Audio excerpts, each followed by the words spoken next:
The toy that watched. When you were a child, you had a stuffed animal. Everyone did. But this one was different. Not because of how it looked.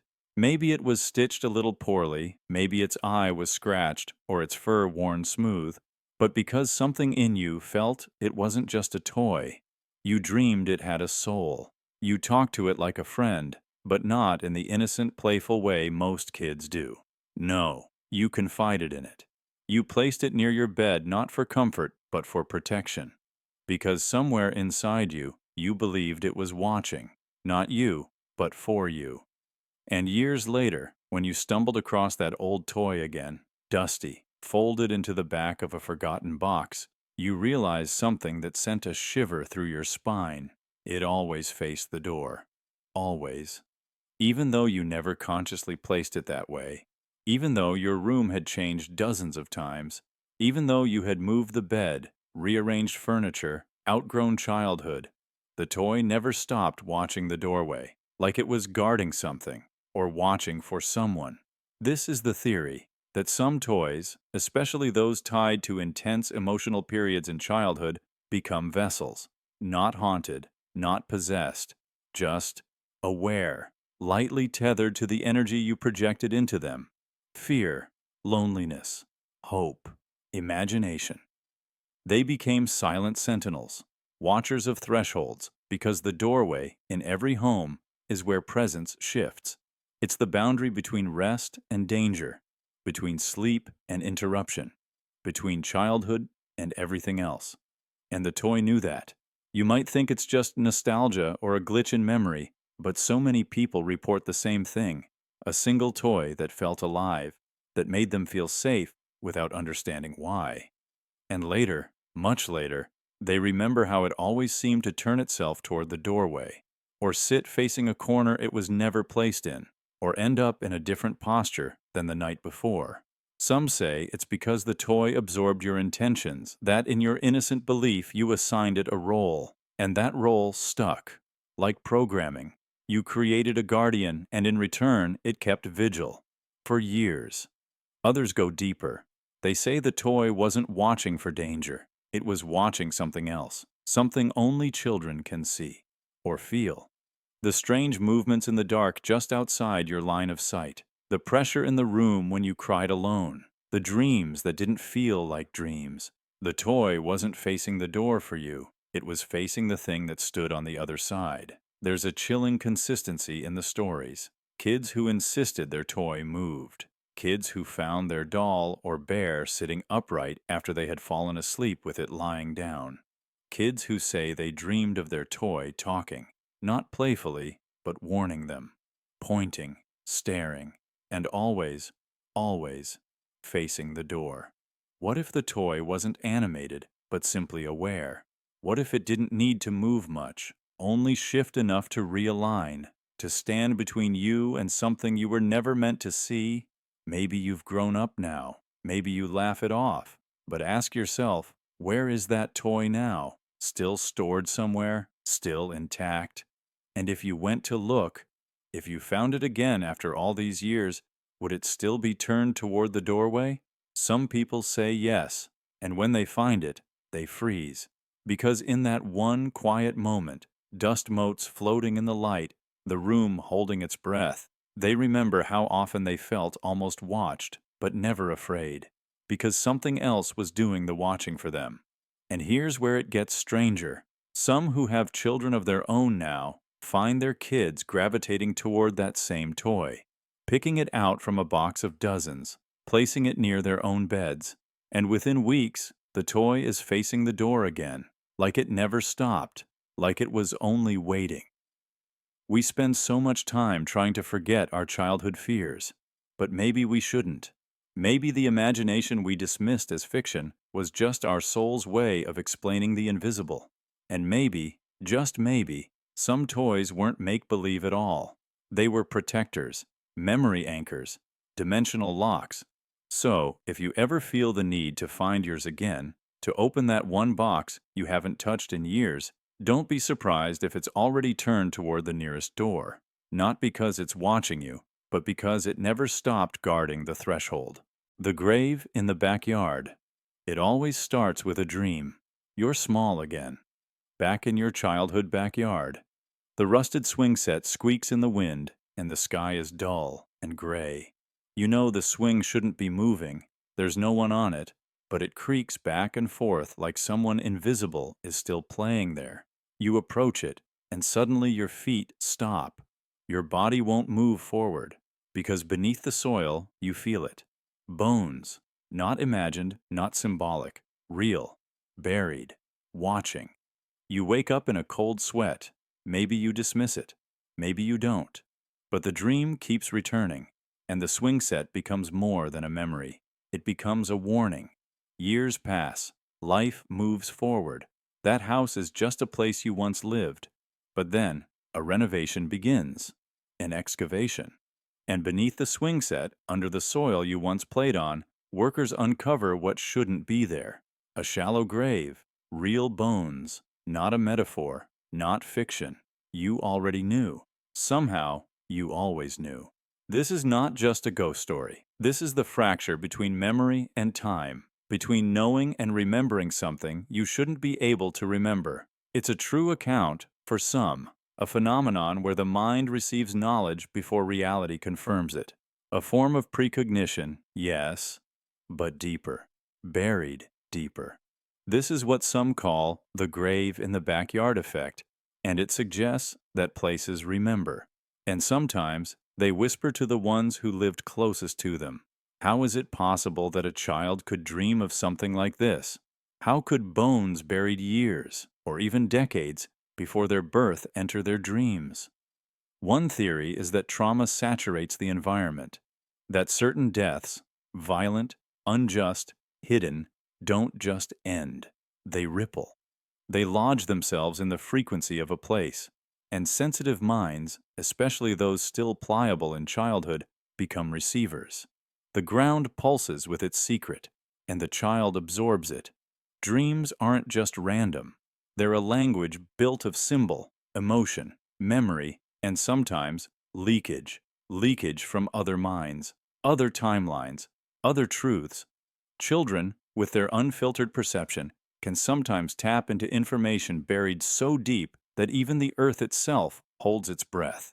There are cases, real ones, of people who report knowing about graves before they're found. One woman in Illinois recounted dreaming as a child that a man was buried under the old willow tree near her school. Decades later, construction unearthed skeletal remains in that exact spot, later linked to a missing person from the 1950s. Another man in New Zealand remembered playing as a child in a garden where he felt watched from below. He had nightmares for years about dirt-stained hands reaching toward him. 40 years later, his parents' backyard was dug up for landscaping, revealing a child's remains hidden in a makeshift box, likely buried during the war. Skeptics claim this is coincidence, that memory is malleable, that we reconstruct the past to fit the present. But what if the opposite is true?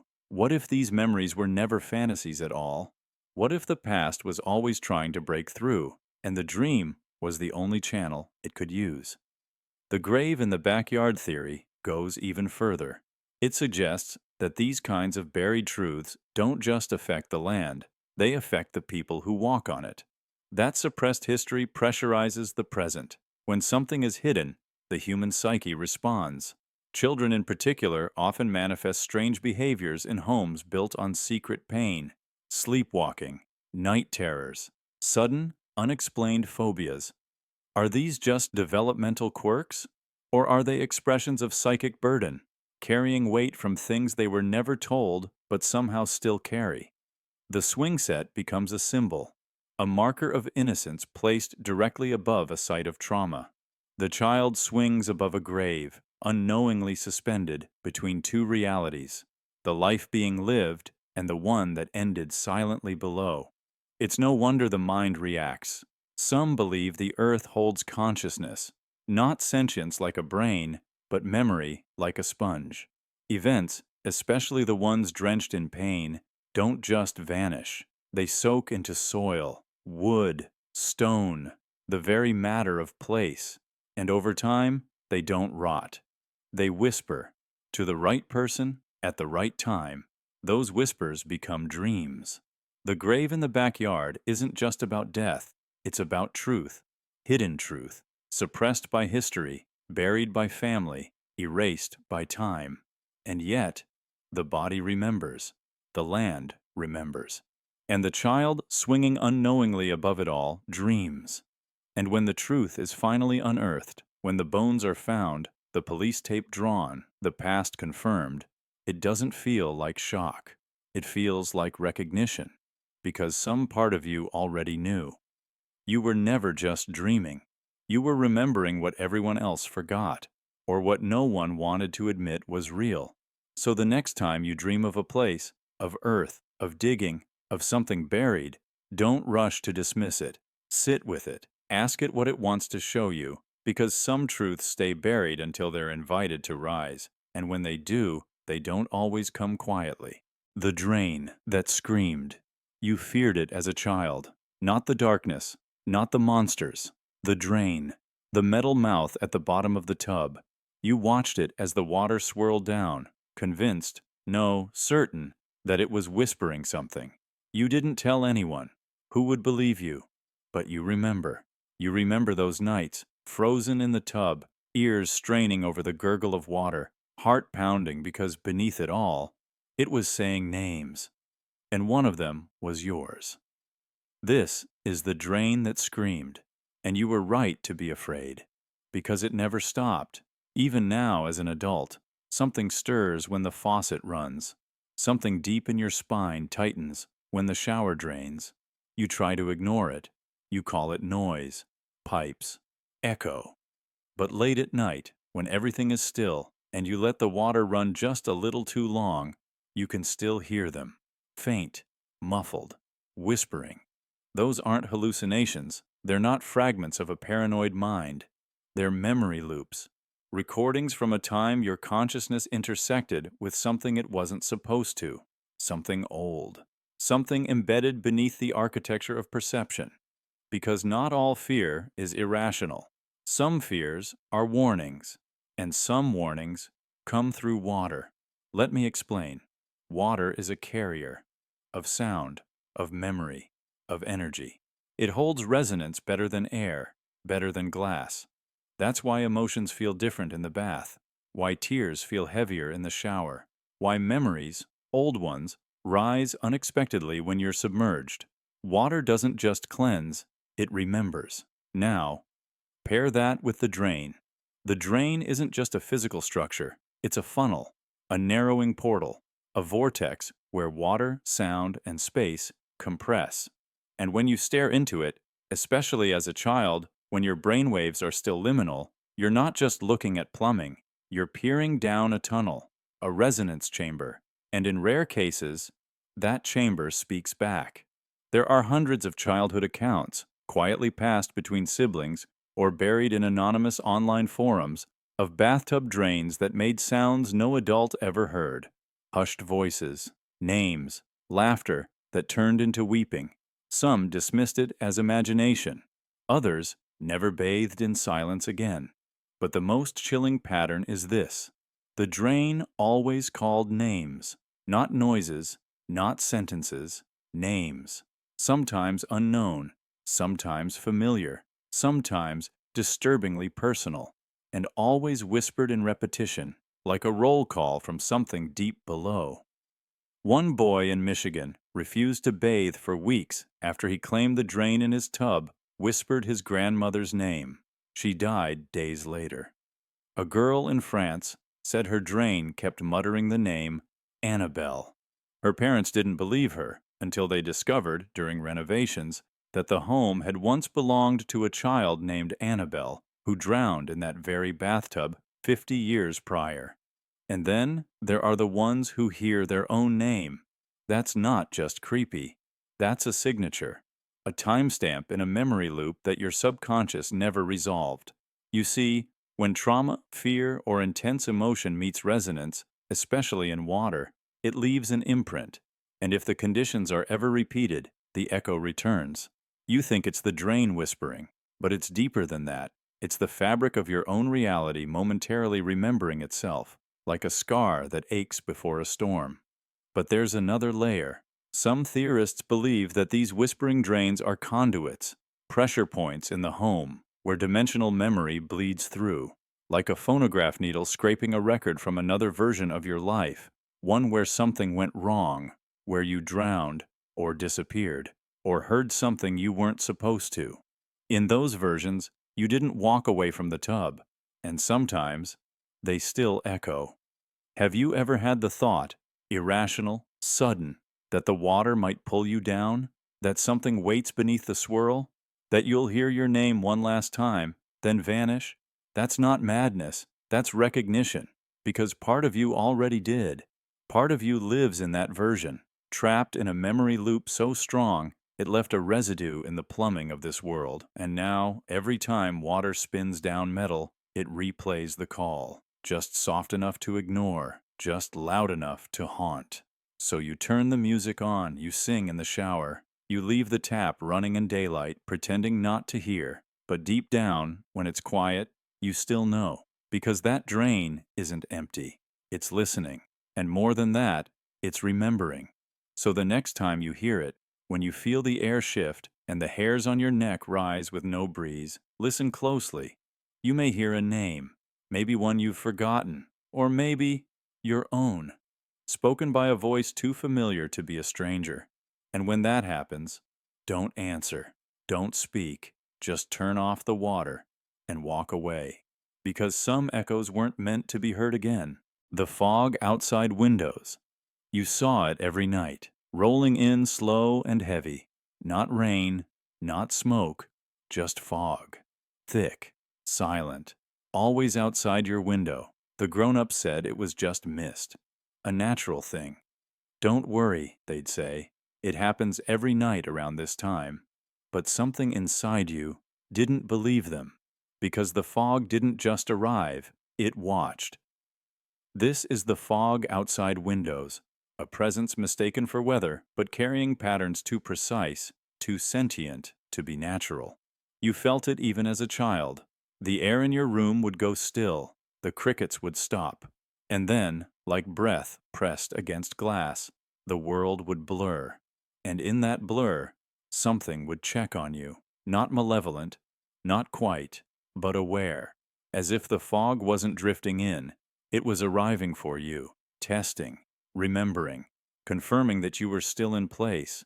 Some children saw faces in it, shapes, flickers of movement. They told parents, teachers, therapists, always the same answer. You have an imagination. But the details matched. Across cities, countries, decades apart, kids described the same thing. Fog that came only to their window, never the neighbors, always just after lights out, and it never entered, but it could have. And that's what chilled you. You don't remember when it stopped. Maybe it faded with childhood, or maybe you just stopped noticing. But here's the terrifying thought. What if it never left? What if it still rolls in every night, checking on you while you sleep, and your adult mind is simply too blind to see it?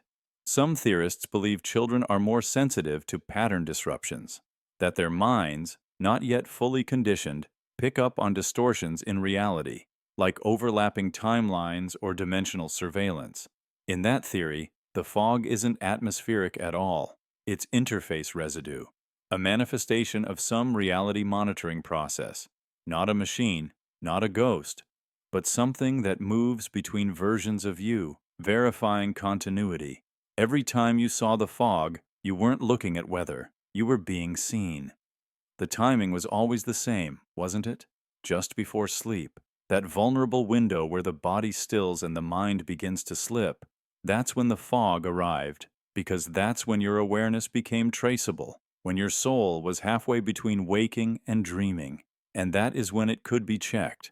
For some, the fog came with sound, a hum, a low vibration, or total silence, so complete it made your ears ring. And the lights in the house always felt dimmer, not turned off, just drained, like the fog outside was pulling light toward it, feeding on it. But here's the deeper truth. It wasn't the fog itself that mattered. It was what followed. After the fog came the dreams, repeating ones, always tinted gray, always just beyond memory when you woke. Some saw staircases, some saw tunnels, some walked through rooms that changed shape when they turned around. These were not normal dreams. These were records. Playback files from whatever checked on you. It didn't speak in words. It left impressions, instructions, warnings. And most of us forgot them by morning. But the effects stayed. Unexplained fears, fascinations with fog, windows, static. A subconscious rulebook you still follow without knowing why. Like the urge to keep curtains closed at night, or the fear of walking past a window in darkness. Not because someone might see you, but because something might remember you. And what about now? Have you seen it recently, pulling in again? You tell yourself it's weather, that it's seasonal. But it's happening too often, always when you're deep in thought, always when you're avoiding a choice. The fog returns at moments of potential divergence as if it senses when you're about to change, as if it comes to make sure you don't drift too far from the version of yourself that it can monitor. Some call this window fogging theory, the idea that reality uses fog as a form of passive observation, a blur zone, a monitoring interface, where it can watch without being watched. And the reason children see it is because they haven't yet agreed to ignore the watchers. But once you see the fog and recognize it, truly see it, you can't unsee it. It begins to react differently. It lingers longer, follows you beyond windows, into mirrors, into dreams. The watchers know you're aware, and when that happens, you may stop seeing the fog altogether, because it no longer needs to be subtle. The fog outside windows isn't a metaphor. It's a protocol, a nightly roll call for the fragments of you scattered across timelines. And when it rolls in next, ask yourself, am I being visited or verified? Either way, don't stare too long, because sometimes it stares back. The spinning room terror. When you were a child, you had a nightmare. Not of monsters or chases or falling off cliffs. This one was stranger, simpler. You stood in a room, sometimes your bedroom, sometimes not, and it began to spin. Slowly at first, then violently. The walls blurred, the floor shifted. You weren't falling, you were rotating. And no matter how tightly you closed your eyes, the spinning never stopped. You woke up dizzy. You told someone. They said it was just a dream, but it never felt like just a dream. And now, years later, you find yourself in unfamiliar places, a hotel, a basement, an empty hallway, and something hits you. A wave of dizziness, a sharp, brief disorientation. The room feels like it might start spinning again, but it's not the dream this time. It's here. This is the spinning room terror, the theory that those childhood nightmares weren't imagined fears, but residual echoes of spatial trauma, not physical trauma, dimensional. Places where the rules of orientation shifted. Locations that exist slightly off axis from your natural timeline. Places where something once spun, hard and wrong, and your nervous system remembers, even if your memory does not. And here's the part that chills. These dizzy spells don't happen everywhere, only in specific rooms, specific thresholds, places you've never entered before, but somehow feel familiar. Not emotionally, geometrically. It's like your body knows the angles are wrong before your mind does, like the space isn't corrupted, but misaligned, just enough to confuse your balance, just enough to wake up the same feeling from when you were small, that spinning dream. Some say this is a neurological loop, childhood vertigo imprinted in dreams and re-triggered later by spatial cues. But others believe something else, that the spinning room was a visitation, that in childhood, when the boundary between realities was thinner, you wandered, maybe just once, into a place between layers. A room not entirely in this world, and in that moment, something spun. Whether to eject you, trap you, or hide you, it's unclear. But the movement lodged itself deep in your sensory memory. And now, as an adult, when you come close to similar pockets, your body remembers, your balance tips, Your perception tilts. You feel the edge of something just beneath what's visible. And it doesn't matter that you've never been there before, because part of you already has. There are people who've mapped these feelings. Dizzy spots, spin triggers. They mark them on city grids like haunting landmarks, laundromats, basements, abandoned elevators, places that look utterly mundane until you stand inside them too long, and the floor feels like it might fall sideways. The walls lean inward, the lights stutter, not visibly, but rhythmically, like your body is vibrating against a frequency just outside of time. These places don't harm you, not directly, but they disorient you. They weaken the boundary between what you remember and what you were made to forget. And that's where the terror begins. Because if the dream was real, if the spinning room happened, then what else have you forgotten? What else did your child self experience alone and unequipped in places the adult world doesn't believe in? And what happens if you stay too long in one of those spaces now? Do they still spin? Do they still shift? Or do they recognize you? You might think it's nonsense. That dizziness is just inner ear imbalance or low blood sugar. And maybe sometimes it is. But next time you walk into a room and the air changes, when your balance sways and your body tightens and you feel that instinct to leave without knowing why, pause. Ask yourself one question. Does this feel like the dream? Because if it does, you might have just stepped too close to a room that remembers, and it's still spinning. The feet under your bed. You were barely awake, maybe 6, maybe 7. Lying in bed, feet dangling just past the edge of the blanket, the room dark, the air still. And then, it touched you. A graze, a finger, a cold pressure on your ankle. You screamed, or you froze. Maybe you kicked, maybe you stayed paralyzed. But you remember, not just the fear, the certainty that something was under your bed. Years pass. You laugh it off. Call it a nightmare, a trick of the mind. But late at night, your feet still stay under the covers. You still don't let them hang. You don't reach beneath the bed without turning on a light, not because you believe in monsters, but because your body does. This is the theory of the feet under your bed, the idea that those childhood moments of terror weren't just dreams, but fragments of something real, not necessarily physical, not necessarily human, but real in the way that scars are real, real in the way that trauma echoes long after logic has moved on. Because here's what no one wants to say. What if it actually happened, not to your body, but to your timeline?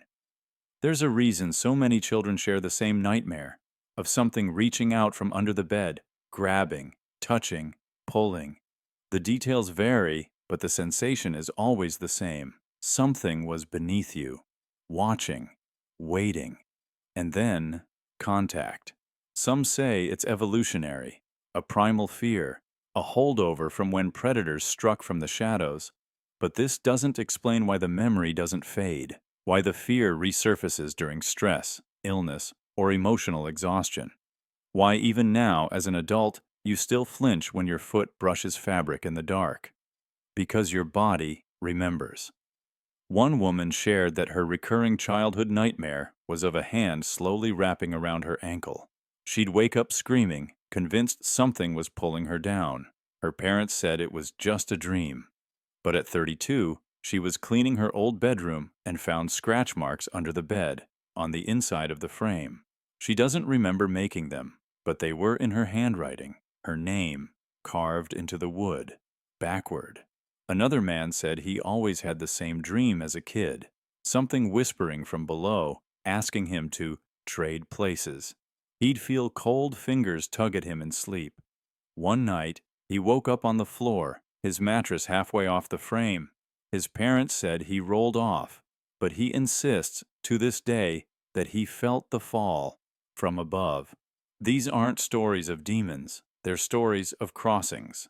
Moments where reality may have blurred, where timelines, dreams, and alternate selves brushed against each other, where something that almost happened came just close enough to leave a mark.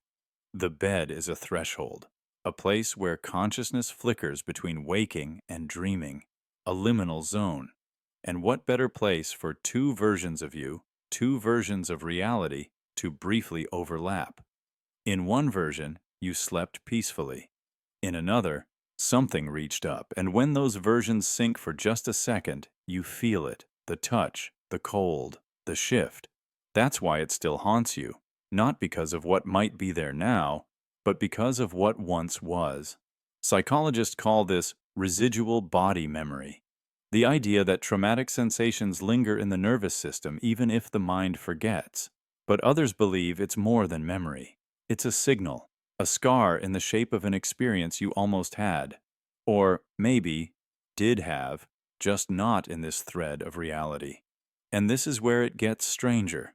Some people report feeling dragged in their dreams, pulled toward sleep paralysis or out-of-body experiences, starting with the feet, as if something is trying to anchor itself through them.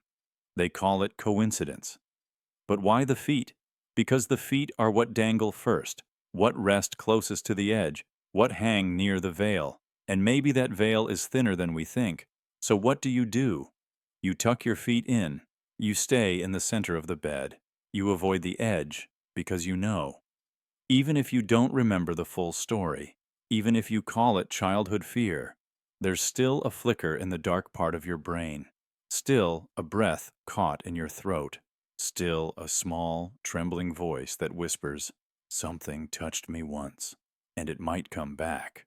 So tonight, when you lie in bed, and you feel the weight of your own stillness, don't ignore that instinct, because some fears aren't childish, some nightmares aren't dreams, and some things under the bed are just waiting for your memory to catch up. The clock that hummed. It started with the ticking, a quiet, constant rhythm coming from the old clock in your room. You barely noticed it during the day, just background noise, but at night, in that strange silence before sleep pulls you under, it changed. The ticking wasn't just sound, it had rhythm, shape, and eventually, meaning. At first, it was just a sensation, like the ticking was syncing with your heartbeat. Then came the dreams, where the clock wasn't ticking at all. It was speaking, not in full sentences, not in a voice you could identify, just whispers, threads of thought woven through sleep. You never remembered exactly what it said, but you always woke up with that strange certainty, like you'd been warned, or chosen, or marked. They called it the clock that hummed. It was just a mechanical object, gears, springs, weight. But to you, it was something more. It wasn't just keeping time, it was keeping watch. The sound followed you into your dreams, not as noise, but as a presence, a witness. Some nights you woke up with words half-formed on your tongue, other nights with tears in your eyes, but always the ticking remained, familiar, constant, strangely comforting, until the clock broke. It stopped without warning. One morning, it simply froze, hands stuck at 2:46 a.m., a time you didn't recognize. No sound, no hum, just silence. You thought little of it at first, but that night, when you closed your eyes, the difference was immediate. Sleep was no longer safe. Where once there were soft murmurs guiding you through the dark, now there was emptiness. You began to dream of falling, of being chased, of rooms that folded in on themselves. Where once the ticking had served as an anchor, now there was nothing. And what replaced it wasn't absence, it was something else. Something watching, not speaking. Something waiting. The clock that hummed wasn't just a clock, it was a tether. A thin line connecting you to something, maybe your subconscious, maybe another version of you, maybe something that lived just outside the limits of time. Its rhythm lulled you into a space between worlds, and when it broke, that line snapped, and you were left alone, exposed. Some theorists believe that certain mechanical objects, especially those designed to measure time, can become accidental conduits, not magical, not haunted, just sensitive, like antennae for the moments that don't belong anywhere. moments that weren't supposed to happen, thoughts that weren't meant to be heard. If enough emotion, repetition, or attention is poured into something like that clock, it can begin to echo. And when you sleep, when your mind drifts closer to the signal, you hear it. Many who've experienced this describe a pattern. While the clock ticks, sleep feels guided. Messages come in dreams. Synchronicities increase. There's an order to life, even if you don't fully understand it. But once the ticking stops, the architecture collapses. Dreams become chaotic. Shadows get closer. You wake up at 2:46 a.m. again and again, the exact time the clock died. You've tried replacing it. New clocks don't help. Their ticks feel empty, lifeless. Whatever lived in that hum is gone, or maybe freed. Maybe the clock didn't keep time. Maybe it contained something. And now, with it broken, that containment is lost. Some believe the original ticking was not just the sound of time passing, but of time looping, quietly resetting itself each night, allowing you to enter your dreams safely and return. Without it, the loop broke. Now your dreams aren't just imagination. They're fragments, collisions, versions of you that shouldn't meet. You feel it when you close your eyes, the disorientation, the imbalance. You know you're not alone in those dreams anymore. Something else is there, watching, whispering, but not through a clock, through the spaces where the ticking used to be. The silence now is louder than the sound ever was. People don't believe you. They say it's just a broken timepiece, that dreams are dreams, but deep down, you know. The clock that hummed was more than wood and metal. It was a guardian of the threshold between waking and sleeping, between here and there. And now, that threshold is unguarded. So when the dreams come, and the shadows feel too real, and sleep feels like falling into a place without walls or floor, remember the ticking. Try to remember the rhythm, because maybe, just maybe, it's still out there, still humming in some version of the world where the clock never broke, still whispering secrets only your sleeping self could understand. Until then, you listen to the silence and wonder what it is that's listening back. The puppet that cried. You were just a kid when you saw it cry. A puppet, wooden, jointed, smiling the way toys always do. But in your dream, it wasn't smiling. It was sitting alone in a dark room, its painted mouth trembling, its wooden eyes glassy. You watched, frozen, as a single tear formed and fell, not imagined, not dramatic, real, and it looked straight at you as it whispered, "You forgot me." You woke up crying, but it was just a dream, right? Years passed. You never thought of it again, until the day you found the old box in storage. You opened it, brushing aside dust and newspaper, and there it was, the puppet. Same painted grin, same wooden eyes. But this time, something was different. Beneath those eyes, faint but unmistakable, were streaks, thin, pale lines trailing down its face, salt stains, exactly where the tears had fallen in your dream. That's when you realize you didn't just dream the puppet cried. You witnessed something real, and now it wants to be remembered. This is the puppet that cried. And it's not a ghost story. It's a memory trap. Because some objects, especially those we loved or feared in childhood, aren't just things. They're emotional repositories. They absorb, they echo, and under the right conditions, they respond. Puppets are particularly strange. They're shaped like us, yet hollow, silent yet expressive, meant to reflect our stories, but sometimes they reflect something else, something unspoken, something forgotten. You see, childhood isn't just innocence, it's raw transmission. A child's mind is porous. Dreams, fears, emotions spill into the world around them. Toys become protectors, or witnesses, or, in rare cases, prisoners. Every time you cried near that puppet, every time you stared into its painted eyes, wondering if it could feel, it didn't forget. Your fear, your loneliness, your confusion, you projected all of it, and it held on to that imprint long after you moved on. But here's where it gets strange. Across the world, people have reported similar phenomena: dreams about dolls, puppets, or stuffed animals from childhood crying or speaking, only to later discover physical changes in the object itself. Faded tear tracks, bent limbs, stains never seen before. One woman dreamed her childhood marionette told her, "I kept waiting." She hadn't touched it in 20 years. When she found it again, its strings were knotted like arms folded across its chest, something no one in the family claimed to have done. Another man, haunted by recurring dreams of a puppet with a missing hand, finally returned to his mother's attic, only to discover that the puppet's left arm had broken off and was neatly wrapped in tissue at its feet, as if placed there deliberately. These aren't just eerie stories, they're echoes, residual energy leaking backward through memory loops triggered by emotional re-engagement. You didn't find the puppet randomly. You were drawn, called, because the version of you who once needed it never truly let go. And the puppet, empty as it may seem, held on to something. But what? In most theories, toys don't possess consciousness, but they do absorb narrative. They become containers for moments too heavy for a child to hold, silent witnesses to the unspoken. And when you revisit them, especially after a dream where they reached out, you risk opening an emotional file your adult self never meant to read. The salt stains weren't just eerie.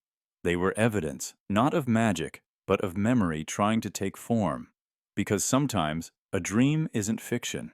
It's a delivery. A moment that your subconscious wasn't allowed to process at the time, now encoded in a symbol it once trusted. That puppet cried because once upon a time, you did. Alone, unheard.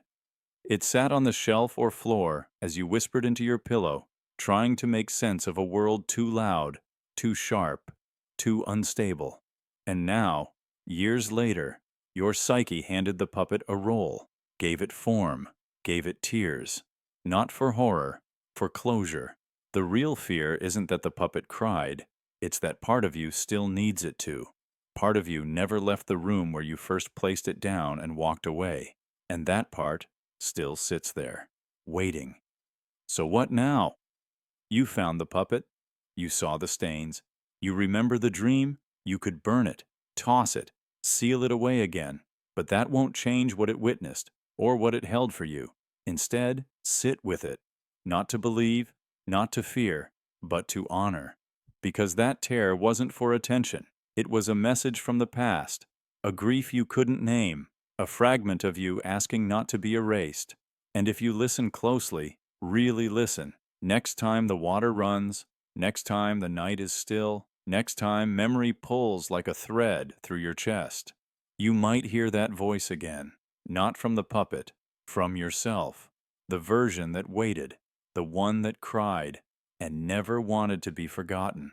The juice that burned. You were thirsty.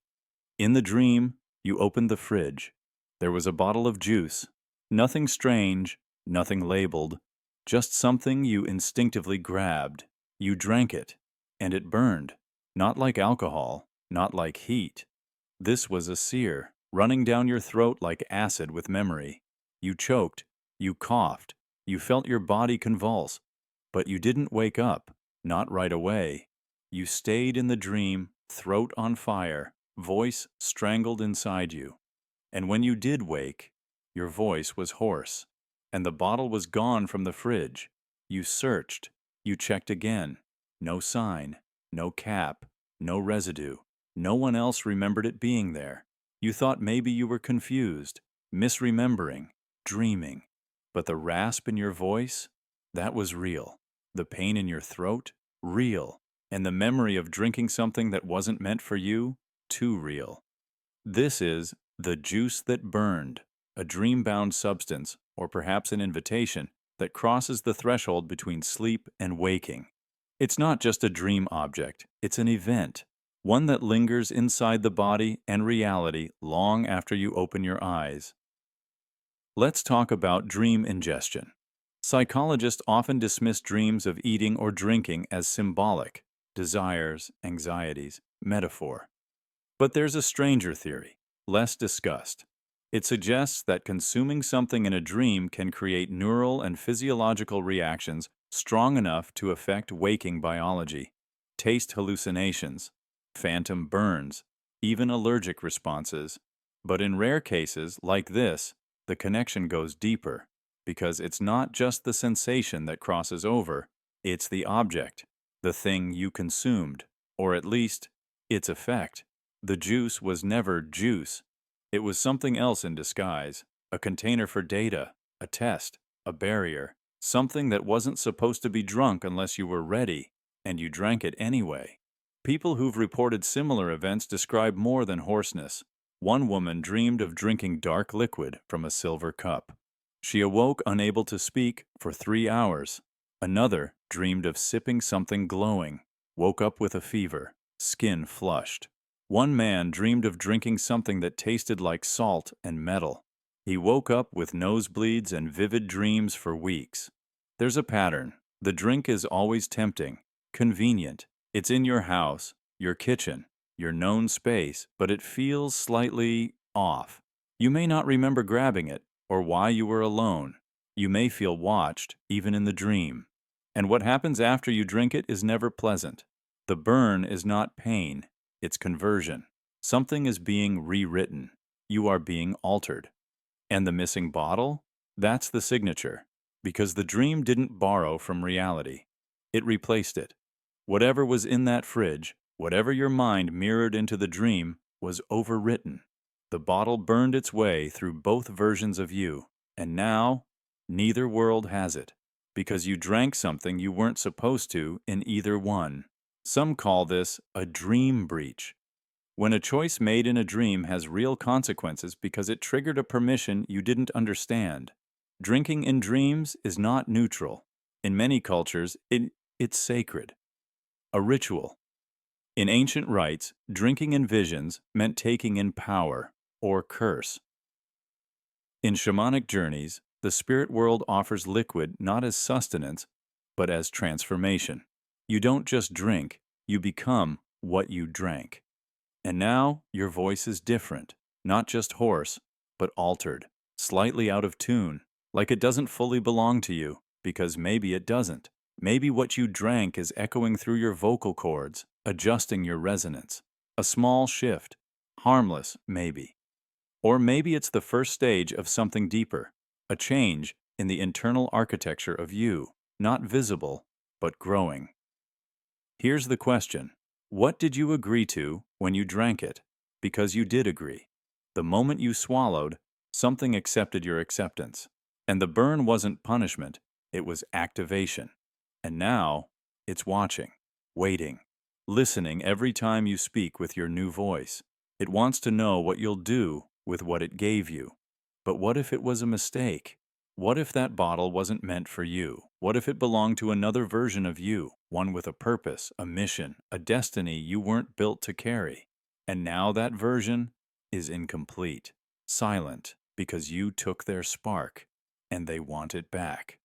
This is the juice that burned, the choice you don't remember making, the price you've already started paying, and the bottle won't return, because it was never meant to be found. The brain in the drawer. You had a dream once, maybe as a child, maybe later, just vivid enough to never leave you. In the dream, you walked into a room. There was a desk. You opened a drawer, and inside was a brain. Not a symbol, not an abstract idea. A real, throbbing, alive brain, pulsing like it was breathing, like it knew you were watching. It didn't bleed, it didn't speak, but it was aware. And you woke up not in terror, but in a strange kind of dread, like you'd seen something you weren't meant to, something that didn't belong in a dream or in a drawer.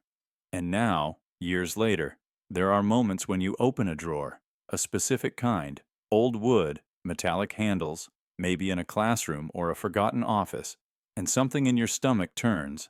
You feel sick. You don't know why, but your body does.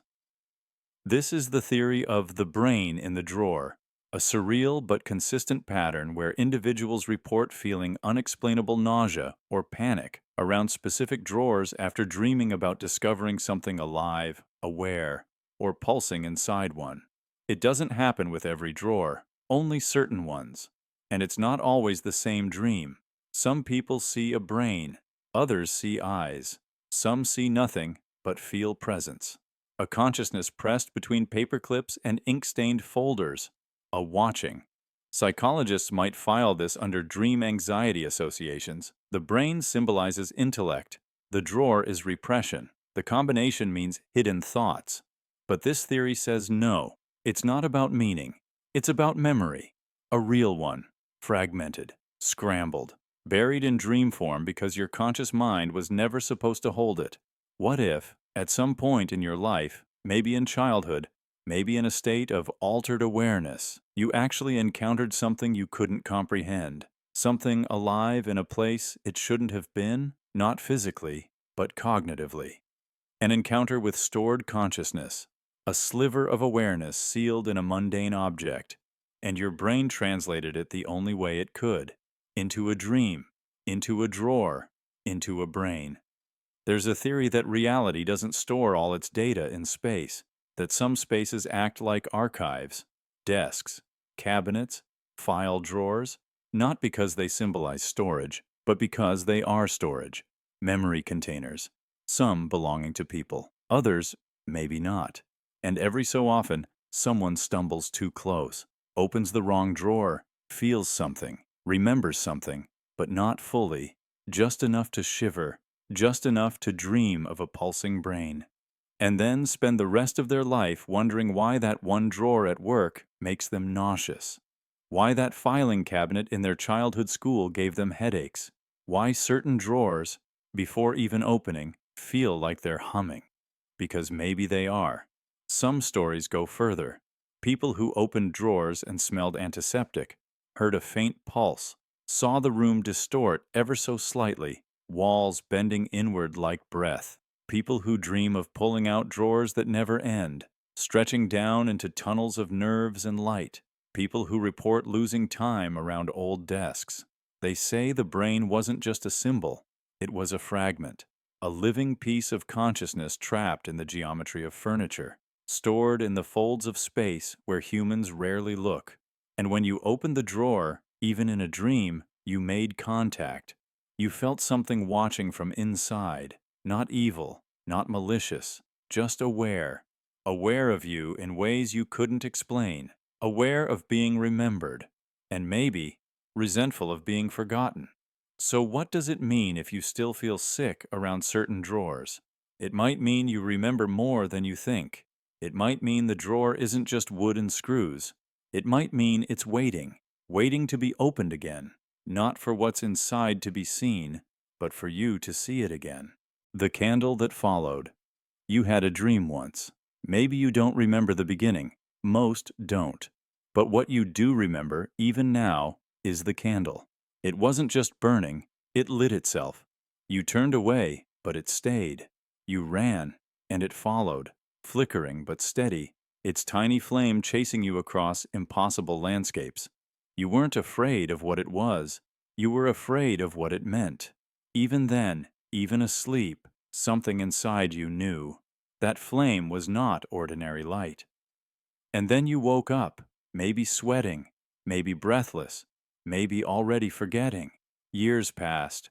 The dream faded, until one day you struck a match, and something came back. Not the memory, the feeling, the exact flavor of dread, that sharp pulse in the chest, that strange silence in your ears, like time holding its breath. It wasn't the flame that scared you, it was the recognition. The candle had followed you again. This is what some call the candle that followed phenomenon, a recurring dream symbol so vivid, so persistent, it leaks into waking life, not just as memory, but as presence. The candle, in this theory, is not just a symbol of fear, it's a marker, a tracker, a flame that doesn't burn for light, but for attention. In ancient traditions, candles were said to hold intention. One flame could carry a soul's desire, another could carry a curse. But what if some flames aren't lit by hand, but by memory? What if your subconscious once ignited something that never went out? That's what the dream really was, not fantasy. but a recognition of pursuit. Something lit itself, not to warm you, not to guide you, but to follow. And when you ran, it didn't flicker out. It learned your pace. One woman described having the dream at age 9. The candle floated through a hallway behind her. When she turned around, it would be closer. Never running, never rushing. Just there, watching, waiting. She forgot the dream for years, until the day she lit a candle at her grandmother's funeral. She said, "The flame looked at me, not through me, at me." She left the room shaking. Another man recalled a dream where a candle appeared each time he lied. He would try to extinguish it, but it wouldn't go out. The more he ran, the more candles appeared, until the world was full of them, and he stood alone in a sea of silent fire. Years later, he lit a candle for ambiance and froze. He said it felt like someone had arrived, not a memory, a presence. That's the terrifying part of this phenomenon. The idea that some objects in dreams are not figments, but echoes, tracers from another layer of reality. The candle followed not because it wanted to harm, but because it wanted to witness, and it may still be watching. But why a candle? Because fire remembers, because it moves like thought, because it's alive in a way most things aren't. You can't hold it. You can't predict it. It dances to an unseen rhythm. It flickers like a soul caught between dimensions. In dreams, candles often appear just before change or just before revelation. When one lights itself, it could mean you're not alone, not in the room, not in the timeline, not in the self. Because what if the flame wasn't chasing you, but the version of you that lit it? That's the deepest layer of fear, that you started it, that you summoned something, that this flickering light, this silent hunter, was born from your own mind and now refuses to return to silence. And now, in waking life, it waits. Not in your room, in your memory, in that empty shelf in your thoughts where forgotten things sleep. It waits for fire.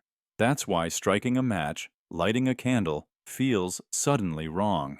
Not because of heat or danger, but because your soul remembers the chase, remembers the moment when the flame turned from symbol to stalker. You're not afraid of the candle itself. You're afraid of the moment it recognizes you again.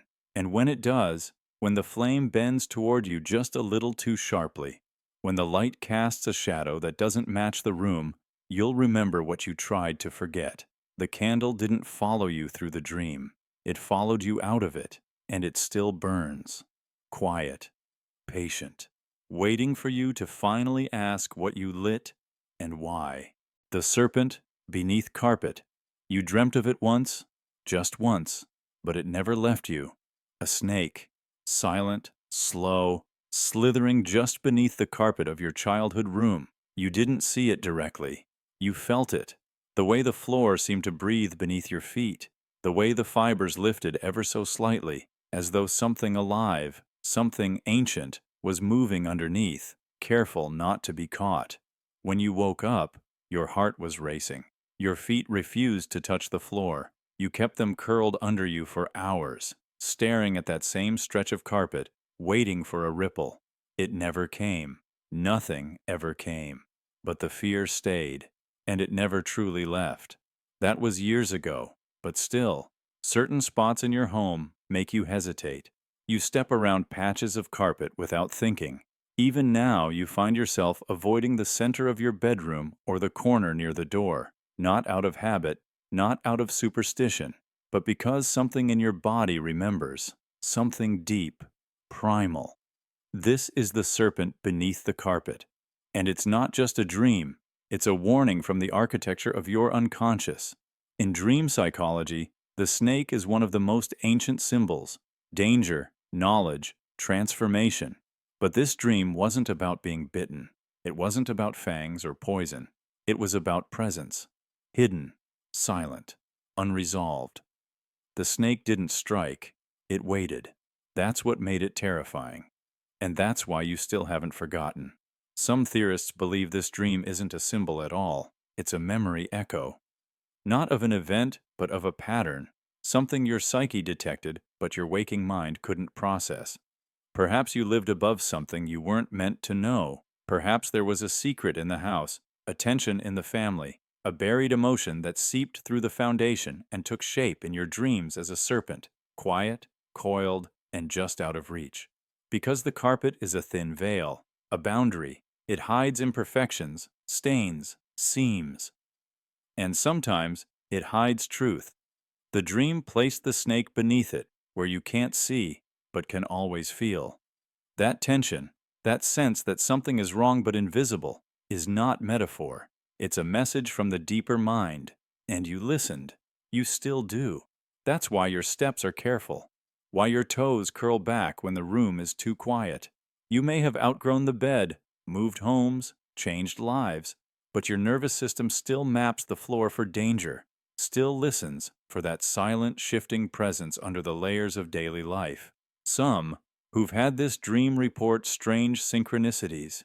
Years later, a pipe burst beneath their floor. Mold crept undetected for years.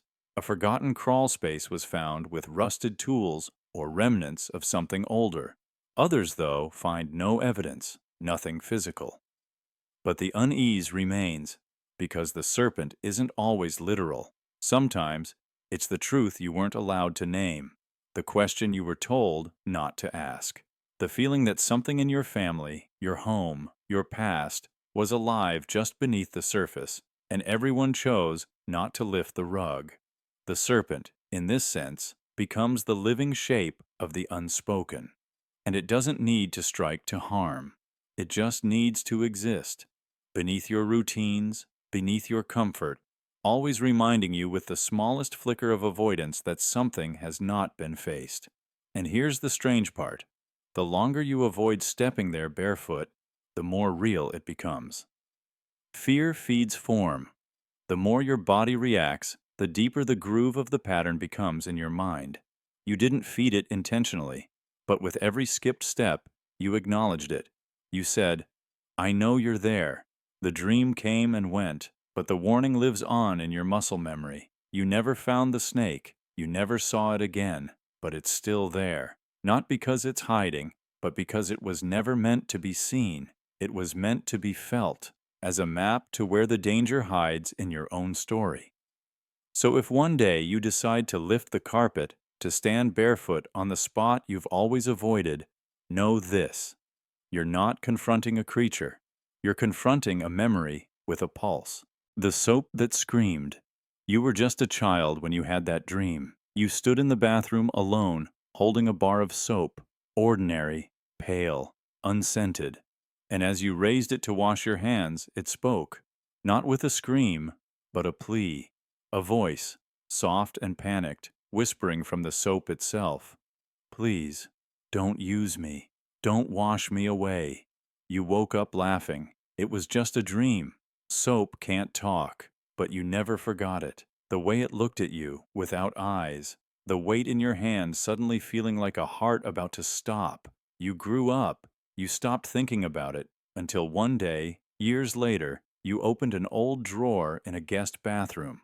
And there it was, that same kind of soap, unwrapped, dry, untouched. You didn't use it. You didn't need to. But later that night, without anyone entering the room, without water, without heat, the soap melted, completely, leaving behind a dark smudge and a faint, breathless whisper. Just for a second, just enough to hear, "Why did you forget me?" This is the soap that screamed. And it's not about hygiene. It's about memory. Because some objects are more than what they appear. They are emotional transceivers, containers for unspoken moments, fear-laced fragments, or suppressed trauma. And in rare cases like this one, they speak back. Let's begin with the psychology. Children, especially before age 7, live in a semi-lucid state. Their dreams blend with waking life. They see symbols instead of structure. For them, even inanimate objects can become companions, enemies, messengers. So when a child dreams of something as mundane as soap begging for its life, it's not just absurd, it's symbolic. Soap is supposed to cleanse, to remove filth, erase evidence. So what happens when that symbol becomes conscious? What happens when the thing designed to purify refuses to be used? You're not just dealing with an object anymore. You're dealing with a memory that doesn't want to be erased. That bar of soap in your dream didn't scream because it feared being used. It screamed because it knew what you were trying to wash away. Some dreams are metaphor, but others are echoes, compressed signals from the subconscious trying to warn you, trying to stop you from forgetting something too painful to face. The soap's voice wasn't its own. It was your own. A version of you crying out, "Please don't erase this. Please don't pretend it didn't happen." And the horror? You did. You grew up. You moved on. You forgot. But not everything you forget stays gone. Memory, when left unresolved, finds vessels, places to anchor. And if that memory was encoded during an emotional peak, fear, guilt, sadness, it will find objects in your environment to hide in. Some hide in toys, some in mirrors, and some in soap. Because soap is transient. It disappears slowly. And that's exactly what your mind tries to do with painful memories. Lather them, scrub them, rinse them down the drain. But not this time. This time, the memory refused. The bar you found later, melted without touch, without warmth, wasn't just a coincidence. It was a replay, a delayed detonation. The memory you tried to erase returned in the same form it first appeared, an object begging not to be forgotten. And it's not just your story. Across obscure case reports, people have described similar encounters. A man in Croatia dreamed of soap that bled red when touched. A week later, he found an old bar in a drawer that left pink streaks on his sink before dissolving completely. A woman in Indonesia reported hearing muffled cries from a sealed soap box inherited from her grandmother. When opened, the soap inside had cracked into 5 pieces, each with faint finger-like impressions. In rural Maine, a child swore her bar of soap blinked during a bath. Her parents dismissed it, but that night, the soap dissolved fully in cold water, something physically impossible under normal conditions. These aren't just hallucinations. They're interventions, emotional artifacts refusing deletion. And once you realize that, the fear deepens. Because the question isn't whether the soap screamed. The question is, what were you trying to wash away? A moment you weren't allowed to talk about? A cry you stifled in your throat? A secret someone told you to forget? The soap didn't scream to haunt you. It screamed to save you.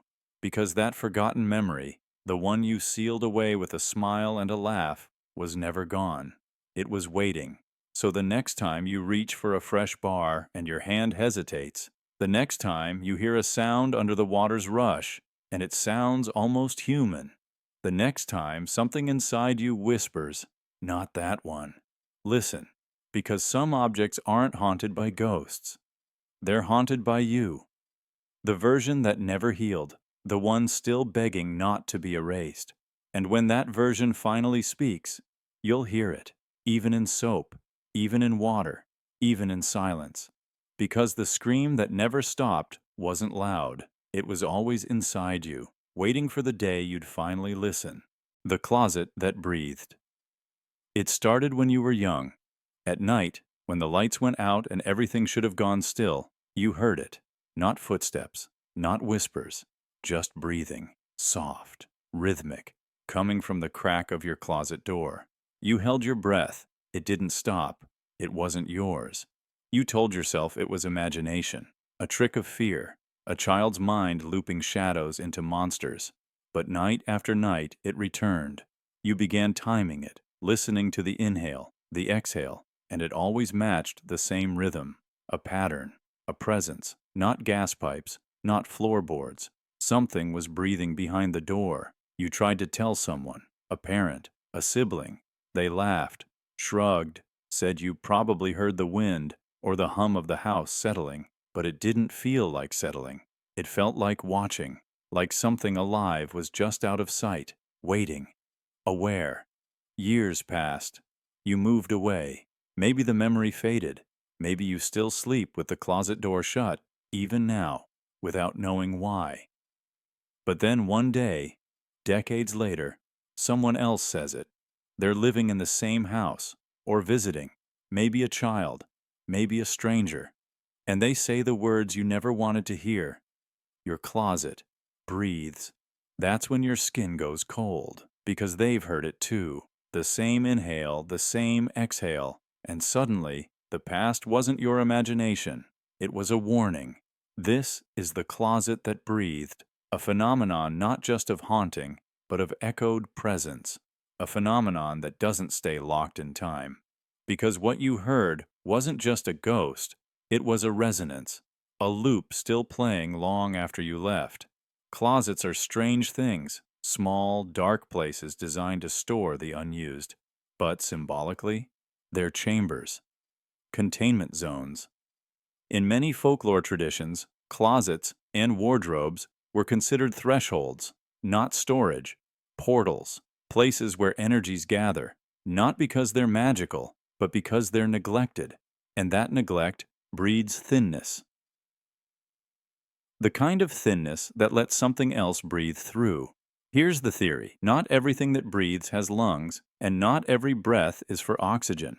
Some entities, if we can call them that, mimic life by copying rhythms, a kind of parasitic sync. They don't speak, they breathe, because that's how they study you, how they learn your pacing, how they learn to become. Many report that the breathing matched their own. If they held their breath, the sound would pause. If they panicked, it would quicken. This isn't coincidence, this is mirroring, not out of empathy, but preparation. Because when something breathes with you long enough, it starts to imagine what it would be like to replace you. There are accounts, strange, consistent ones, where people return to childhood homes after years away. They walk into the room and feel it, like the air remembers them, like the closet recognizes them. And that night, the breathing begins again. One woman stayed in her childhood bedroom after decades. She never told anyone what she heard growing up. Her niece, sleeping in the same bed, woke in a panic. "Something's behind the door," she said. "It's breathing." They recorded it. And there it was. Faint, shaky, like someone taking shallow breaths through cloth. They played the audio for researchers. No one could explain it. There were no vents, no animals, no draft, just a rhythm, slow, familiar. The breathing doesn't always happen aloud. Sometimes it transfers into dreams, into thoughts. You begin hearing it in your mind, especially before decisions, before changes, as if the presence is watching your life unfold and choosing when to breathe louder, when to make itself known again. And here's the most unsettling idea. What if it was never in the closet? What if the closet is just where the veil is thinnest? A weak point in your room, a location of overlap between your world and the one it came from, between your timeline and the version where it made it through. In that version, the closet door did open. In that version, it didn't just breathe, it spoke. But your timeline rejected that outcome. Barely. And now, the breath is all that remains. A leftover, a residue, a presence that didn't fully cross, but didn't fully leave either. You grew up. It didn't. It waited. Waits still. And now, someone else hears it. This is the closet that breathed. A rhythm that never belonged. A presence you were never meant to share space with, but did, still do. So tonight, if the air shifts and the room falls too quiet, listen, not to the silence, but within it, for the breath you tried to forget, because the door is still there, and something behind it remembers you. The Sour Milk Dream. You were asleep when it happened. In the dream, you were in a kitchen. Not yours, not exactly, but close enough to feel familiar. You opened the fridge, reached for the milk, poured a glass. It looked normal. Cold, smooth, innocent, but when you drank it, everything changed. It was sour, not just spoiled, rotten, thick and acidic, like it had been dead for weeks but still pretending to be drinkable. The taste didn't just hit your tongue, it invaded, crawled into your throat, saturated your senses. Your body rejected it violently. You gagged. And then you woke up vomiting. Not from food poisoning, not from illness, just the dream. Since that night, something's been off. Milk doesn't taste the same. Not terrible, just wrong. Slightly. A quiet wrongness that no one else seems to notice. You smell it every time, even when it's fresh, even when it's new. There's a faint sourness beneath the surface, like your body is detecting something it was never meant to. This is the sour milk dream theory. A strange, specific phenomenon where people dream of consuming sour or corrupted milk and wake up with physical symptoms. Nausea, sweating, actual vomiting. And after that, they claim milk never feels clean again. It's not lactose intolerance, it's not trauma, it's something else, something deeper, something dream-linked. Because milk isn't just food, it's symbol, it's memory, it's the first thing we ever tasted, the liquid we associate with trust, safety, care. So when that substance turns in the dream, becomes spoiled, infected, rancid, it's not just a nightmare, it's a message. Or worse, a shift. Some believe the dream itself is a trigger event, that you crossed into a new branch of perception while unconscious, and the sour milk was the final taste of the world you left behind. A warning, a closing door, and now on this side, things smell off, slightly skewed, like reality reloaded from a backup that didn't quite finish. Others believe you didn't just imagine it, you made contact. The milk was a carrier, a medium, a conduit for something else, something that entered through the dream, using your senses as a gate. The sourness wasn't decay, it was residue, a fingerprint left by whatever touched your perception that night. The strange part, you're not alone. There are online forums, quiet, eerie ones, filled with people who report the same thing. I dreamed I drank spoiled milk and woke up sick.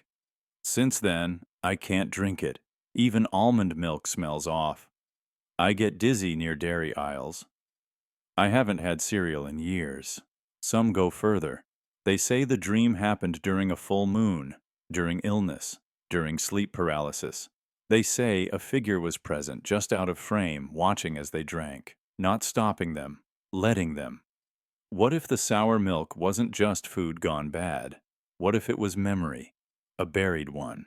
What if the dream was a reenactment of something you were never supposed to recall, a taste of a forgotten moment, a poisoned truth, and your body, even now, is trying to reject the knowledge embedded in that sip? And every time you smell milk, that low unease returns, your stomach tenses, your mind whispers, "Don't trust this. We've been here before." But no one believes you, because to them, milk is just milk.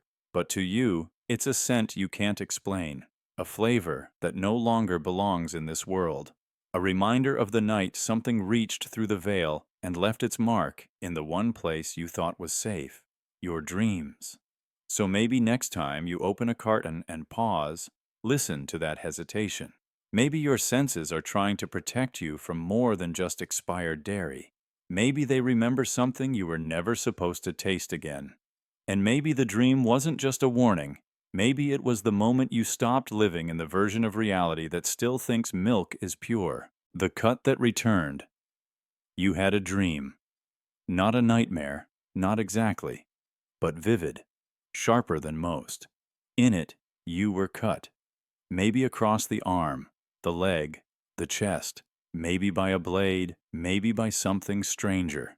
You remember the pain, not just sensation, but shock, the sting, the warmth of blood, the way your breath caught, like something had changed forever. Then you woke up, and everything was fine. No scar, no wound, just a lingering echo in your nerves, like the pain hadn't fully left. You went on with your life.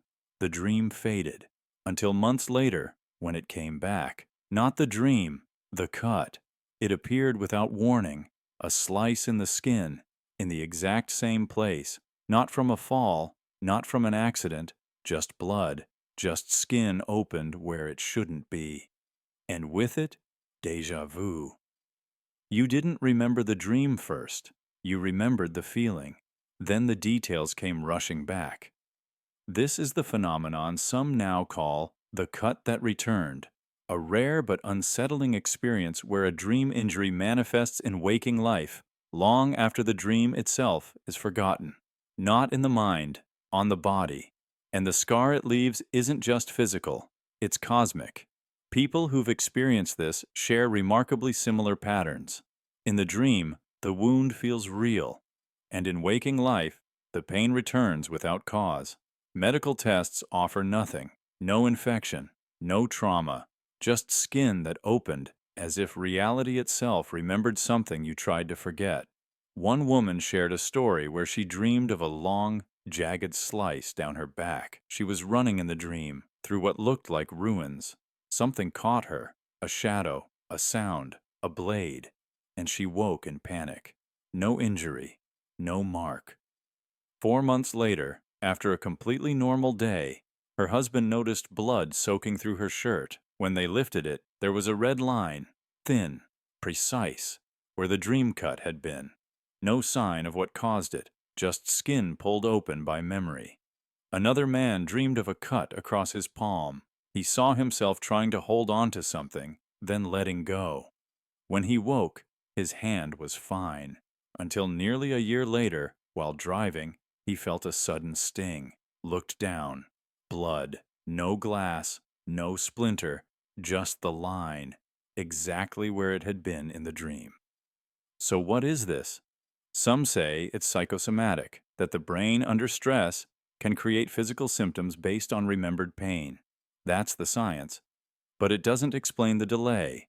It doesn't explain why the dream is often long forgotten when the wound appears. It doesn't explain the precision. That's where the deeper theory comes in. What if dreams aren't fiction? What if they're echoes of other timelines? Every night, your mind slips out of sync with this version of reality. It floats, touches possibilities, paths you might have lived. And sometimes, you live long enough in those alternate threads to feel, to change, to bleed. And when you return to your body, those injuries don't follow, not immediately. But if something in this world matches the frequency of that dream, an emotion, a location, a thought, you align again. And the body you live in here suddenly remembers the pain you carried there. You don't just dream of being hurt, you dream through the moment of injury. And your body, days or months later, finishes the sentence. It's as if the universe delayed a message, as if the scar traveled through time with a timestamp, waiting for the exact moment you'd remember again. The question then isn't, how did I get hurt? It's, what version of me brought this back? And sometimes the answer is darker than you expect, because some say the dream isn't just memory, it's a warning. The cut might not be random. It might be the mark of a version of you that didn't survive, a version that fell, that was lost. And when the pain returns, it's not just injury, it's inheritance. You're carrying the last moment of another self, one who ended where you continued. And the blood? It's the proof you were once elsewhere. So what should you do when it happens? You don't panic. You don't brush it off. You look deeper. You ask yourself, what dream have I forgotten? What was I running from? What moment in sleep still whispers to me when I'm alone? Because if the cut that returned has reappeared, then the story isn't over, and somewhere in your bones, you already know how it ends. The mirror. With your voice, it begins in the stillness before dawn. You stand before the mirror, its glass a dark plane reflecting only the dim glow of the street lamp behind you. Your breath forms a faint mist against the surface. You lean in, inspecting the outlines of your own face, waiting for nothing, but then you hear it. Not in your ears, but in your mind. A voice, your voice, speaking words you've never said. Your lips remain unmoving, your jaw still. Yet the reflection speaks, clear as memory. You sleepily whisper, "Good morning." And in the mirror, your reflection replies, "I've missed you." You jerk back, heart racing. The mirror goes silent. You convince yourself it was a dream, a trick of exhaustion. But even after breakfast, your blood hums with that impossible exchange. Years pass. You change homes, cities, lives. Memory of that moment fades into the tattered corner of your mind until a stranger approaches you in a cafe. Young, intense eyes. He smiles hesitantly and says, "You said to me, 'Be careful who you trust.' I remember it so clearly."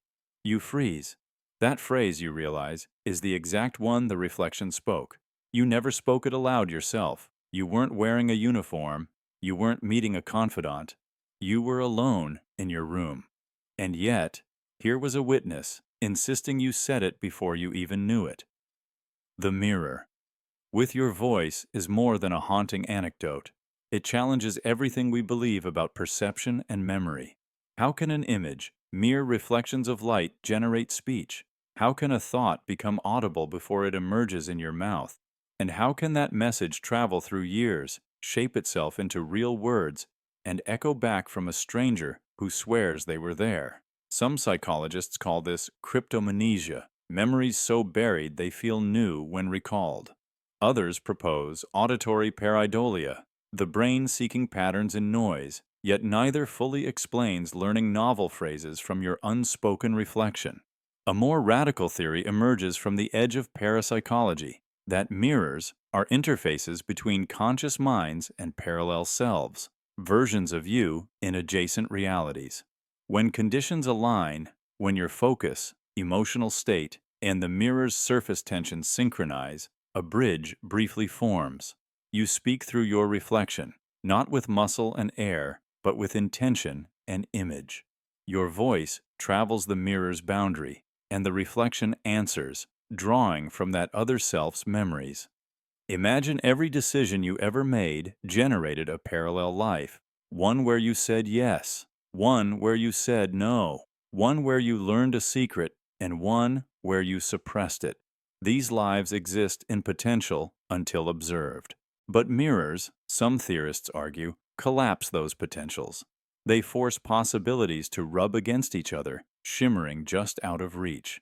And sometimes, a fragment of speech leaks across. It arrives as a whisper in your reflection, a phrase you've never formed, but that another you already spoke. Consider the case of Dr. Elena Marquez, a neuroscientist who documented mirror-induced voice phenomena in lab settings. Participants reported hearing single words in their reflections, words the experimenters secretly recorded but did not play to the subjects. Elena theorized that subtle electromagnetic fields around glass interfaces might carry echo patterns of previous utterances.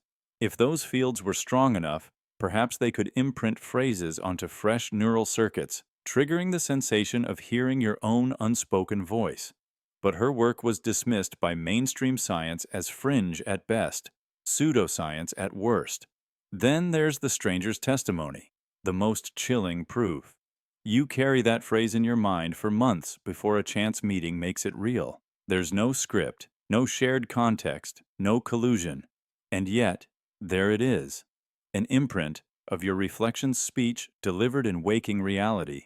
The stranger insists he heard you. His certainty rattles you more than any ghost story ever could. What does it mean? Are mirrors haunted? Are our reflections alive, peering back with their own intentions? Or are we the ones unwittingly speaking through glass, broadcasting thoughts we haven't yet committed to memory? Perhaps the mirror is simply the most honest recorder of our latent selves. It captures the unspoken, the unborn syllables that inhabit our subconscious. And when we stare long enough, it forces those syllables into the world. After the stranger's encounter, you never look at mirrors the same way. You trace your lips, expecting speech you haven't learned. You test the edges of the glass for ripples of sound. At night, you dream of meeting yourself on the other side, stepping through the mirror and handing over your own reflection's words. You awaken with your heart pounding, the stranger's voice echoing in your chest. The mirror, with your voice, warns us that identity is not as fixed as we believe, that the self we see may not be the only self there is, that possibilities linger in reflective surfaces, waiting for our gaze to release them. And when they do, They arrive as whispers, intimate secret messages from the selves we never became. So the next time you stand before a mirror and hear your reflection speak, know this: you are the echo of someone across the threshold. And when that stranger repeats your words back to you, remember you never truly spoke them. They were always waiting to be heard from a self you have yet to live. The door that moaned. You remember the dream.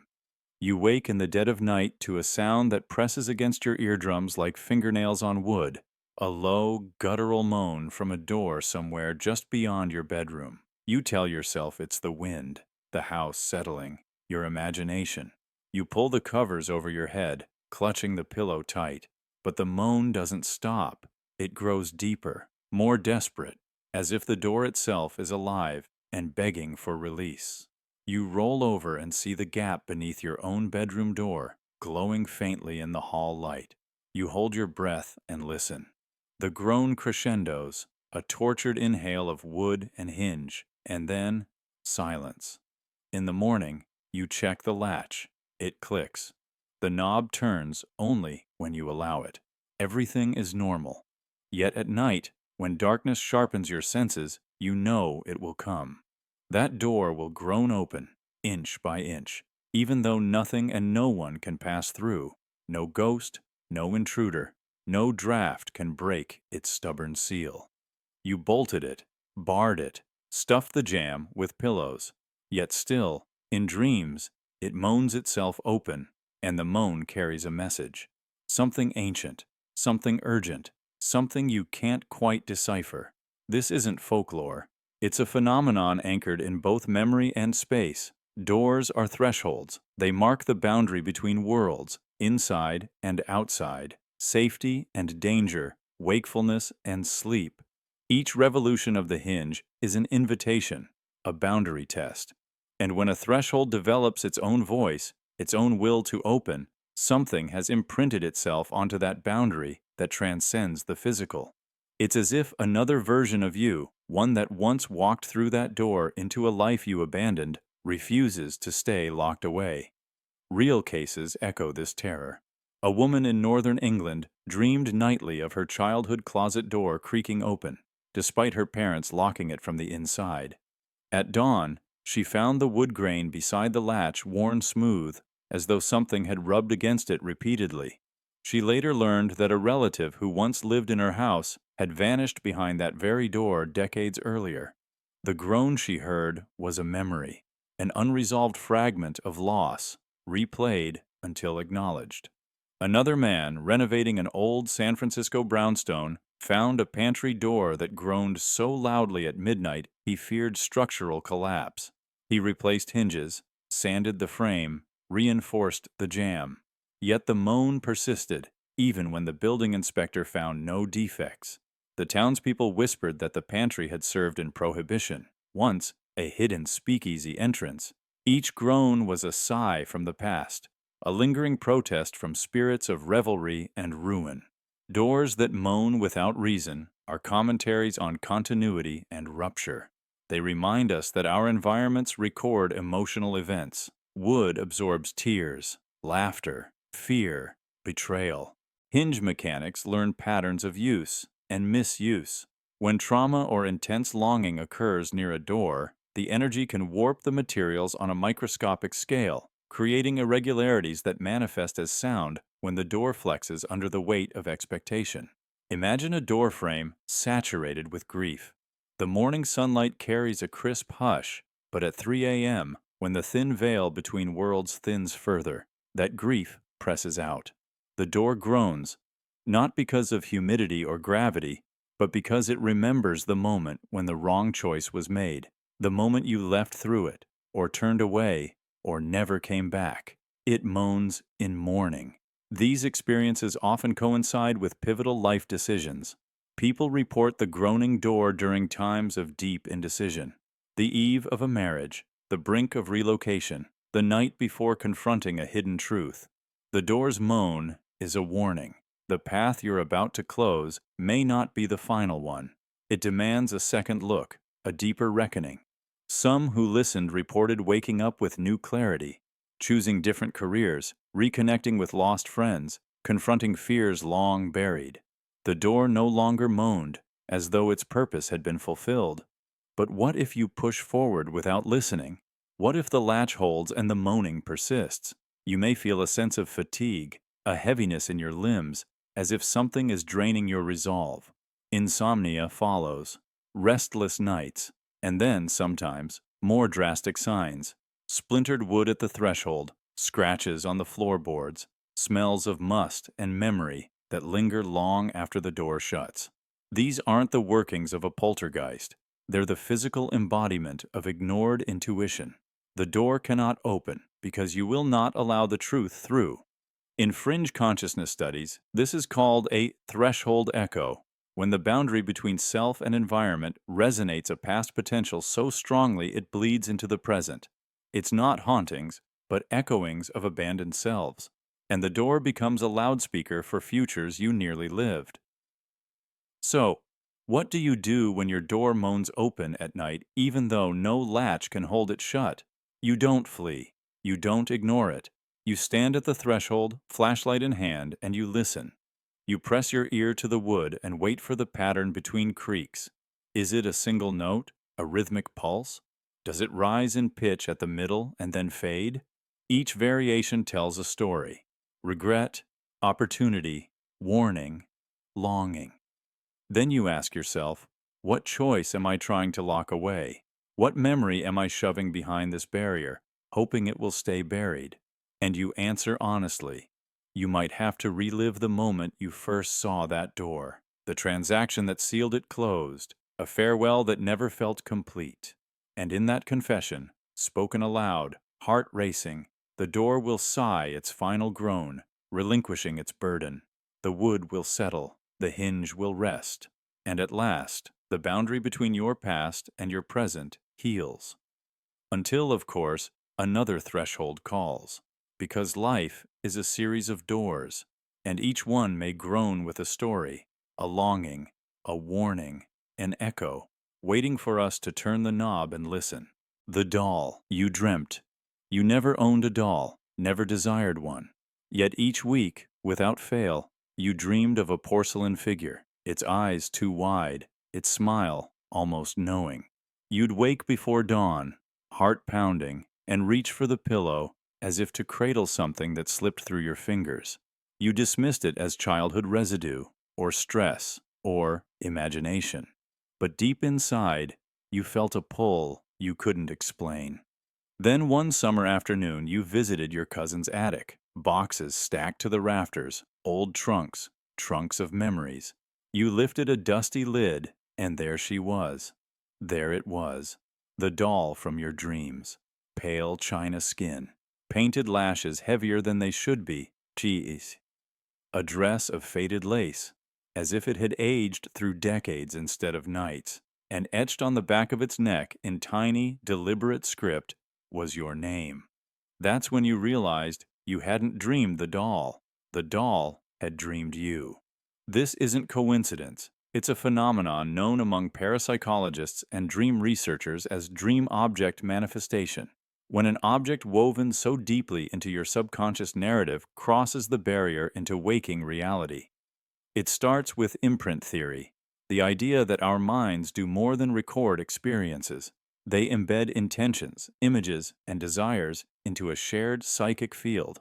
When an image repeats, it resonates across that field, like a tuning fork striking the same frequency over and over until it materializes. In your case, each dream was not random. It was accumulation, data points converging on a single outcome. And your fascination with the doll, though unconscious, created a feedback loop. Your mind conjured details, the shape of its hands, the lace on its collar, the hollow sound when you tapped its porcelain cheek. Those details encoded themselves into memory before sleep, then replayed night after night until the resonance was strong enough to pull the doll out of static existence. Examples abound. In one documented case, a man dreamed nightly of an old compass engraved with the initials of his grandfather. Months later, while sorting through antique tools in his uncle's barn, he found the exact compass, buried beneath weathered tarps. It had never been spoken of, never photographed, but there it was, its needle still aglow, pointing not north, but toward the past. In another, a woman repeatedly dreamed of a music box playing a lullaby she'd never heard. She sketched it in her journal. A wooden box with carved swans, a brass key at its side. Years later, her grandmother's estate sale produced the identical box, hidden in a forgotten cabinet. When wound, it played the lullaby exactly as she had heard it in dreams. Notes unrecorded, melody unknown, yet perfectly familiar. What's happening here is not magic, it's psychic entanglement. Our minds aren't isolated. They exist in a network of potentialities where imagination and reality blur. When you dream, your mind explores possibilities. When you dream repeatedly of the same object, you're training an intent signal. You're sending a beacon across the threshold. But why does the doll know your name? That's the second layer, symbolic attribution. In your dreams, the doll wasn't just an object, it was a mirror, a vessel for your identity. Each time you whispered your fears into its silent gaze, the psychic field recorded that association. By the time the doll appeared, it had the memory of you encoded in its essence. When you found it, your name wasn't painted afterward. It was already part of its being, a signature written before you ever held it. Some skeptics will call this confirmation bias, retrospective storytelling. But when multiple independent witnesses report the same sequence, dream, repetition, manifestation, the pattern is undeniable. There's a case study at the Rhine Research Center where 10 subjects were instructed to dream of a specific geometric sculpture over weeks. Each subject sketched it each morning. After 30 nights, unrelated sculptors began crafting pieces that matched those sketches. Neither the subjects nor the sculptors had communicated. The shapes converged with uncanny precision. This speaks to the idea of morphic resonance, the hypothesis that patterns of thought can influence patterns in the external world. It suggests memory is not only stored in brains, but also in the matter these memories evoke. The doll you dreamed of existed in the attic all along, but it was dormant, waiting for the frequency you provided in your repeated dreams to awaken it. Now, you must consider the implications. If our dreams can draw objects from hidden corners of reality, what else might we summon? Emotions? Visions? Entire scenarios? And what about the dark side? Nightmares manifesting as accidents, misfortunes, or deeper psychological disturbances. Cases have been recorded of dreamt weapons appearing, dreamt letters delivered, even dreamt illnesses emerging physically. The mind holds immense generative power, but power demands responsibility. Your doll arrival was benign, an eerie gift. Yet the moment it appeared, your life shifted. The attic, once mundane, became sacred ground. You felt watched by something older than your memory, a presence tethered to the doll's watchful eyes. You became its story keeper, decoding its silent messages, wondering what it wanted next. Some choose to ignore these summons. They avoid attics, avoid old trunks, avoid even looking into mirrors after long dreams. Others embrace it, keeping journals, analyzing dream symbols, subjecting objects to scientific scrutiny. They engage with the unknown, hoping to harness the bridge between sleep and waking. You, and those listening, must decide what to do when your own dream object arrives. Do you welcome it, curious? Do you seal it away, afraid? Or do you learn its language, study its origin, and perhaps dream deeper, knowing that your mind can reach across the veil to shape reality itself? The doll you dreamt is not an anomaly. It's a testament to the primal creativity of the human mind. A reminder that imagination is not mere fantasy, but a force that can reshape the world, closing circles, rewriting histories, and sometimes breathing life into porcelain smiles that already know your name. The sand in your bed. You had the dream again. The one where your bedroom floor dissolves under your feet and a tide of sand pours in. It swirls around your ankles, up to your knees, and before you can scream, you wake up, pulled from sleep's edge. The room is spotless, empty of grit. You brush your palms across the sheets, clean, but something unsettles you. as if the grain you felt under your skin never truly left. You shrug it off. Nightmares can feel real. But weeks later, you wake in the usual paralysis, limbs locked, heart pounding. You sense movement near your bed. You strain to see. The room is dark, silent, but you feel something. A brushing against your hands, a coarse texture. You struggle to breathe, aching to move, to escape. And when you finally do, you find your palms coated in sand. You run to the light switch. The sand falls away. The floor, the bed, the sheets, spotless again. How did it get in your hands? This is the sand in your bed phenomenon, a visceral echo of a dream that bleeds into reality, where ordinary nightmares transform into physical residues, and the boundary between sleep and waking dissolves like the shore under a rising tide. Scientists call this somnambulant hallucination. Our brains mixing memory, sensation, and fear during sleep paralysis. But that explanation feels clinical, cold, when you still carry the grit under your fingernails. It doesn't account for the wear of the sand, nor its uncanny timing. There are others. People who report waking to find wet footprints despite no rain, who wake coughing, choking on smoke that vanishes when they sit up, who feel the pressure of a hand resting on their shoulder, only to find the air empty. But the sand is different. It endures. A granular proof that something crossed from the dream world into yours. Consider this. Dreams are more than random firings. They're simulations. Our mind's way of processing trauma, memory, desire. And sometimes those simulations tap into deeper fields, reservoirs of sensation not bound by physical laws. Maybe, in sleep paralysis, when your cortex is half awake, half asleep, it acts like a valve, allowing fragments from those reservoirs to manifest. Your dream room was flooded by sand because that's where that valve opened. Your mind perceived the grain in the simulation and reconstructed its texture on your skin. You didn't just imagine sand, you felt it with receptors that should have been offline. Your neural pathways became conduits for something that refuses to obey the boundaries between flesh and fantasy. Some experiences go further. A woman dreamed of shards of glass raining through her window. She woke shuddering, then found microscopic slivers between her toes. A man dreamed of snow, blanket white, drifting across his carpet, woke to find fine white dust coating his pillow. Another dreamed of watching leaves swirl in a gust, then flinched awake as dry foliage crunched beneath a bare foot. Each found bits of the dreamscape on their waking skin. And like them, you have to ask, what is real? If your neurons can summon up sand, or smoke, or sprays of petals, then maybe reality is more porous than we believe. Maybe dreams are not idle fictions, but glimpses of parallel textures coexisting with our own, waiting for an invitation. The grittiness under your fingernails humbles you. You've spent years learning to trust your senses. Now you're forced to reconsider. What else have you felt that wasn't there?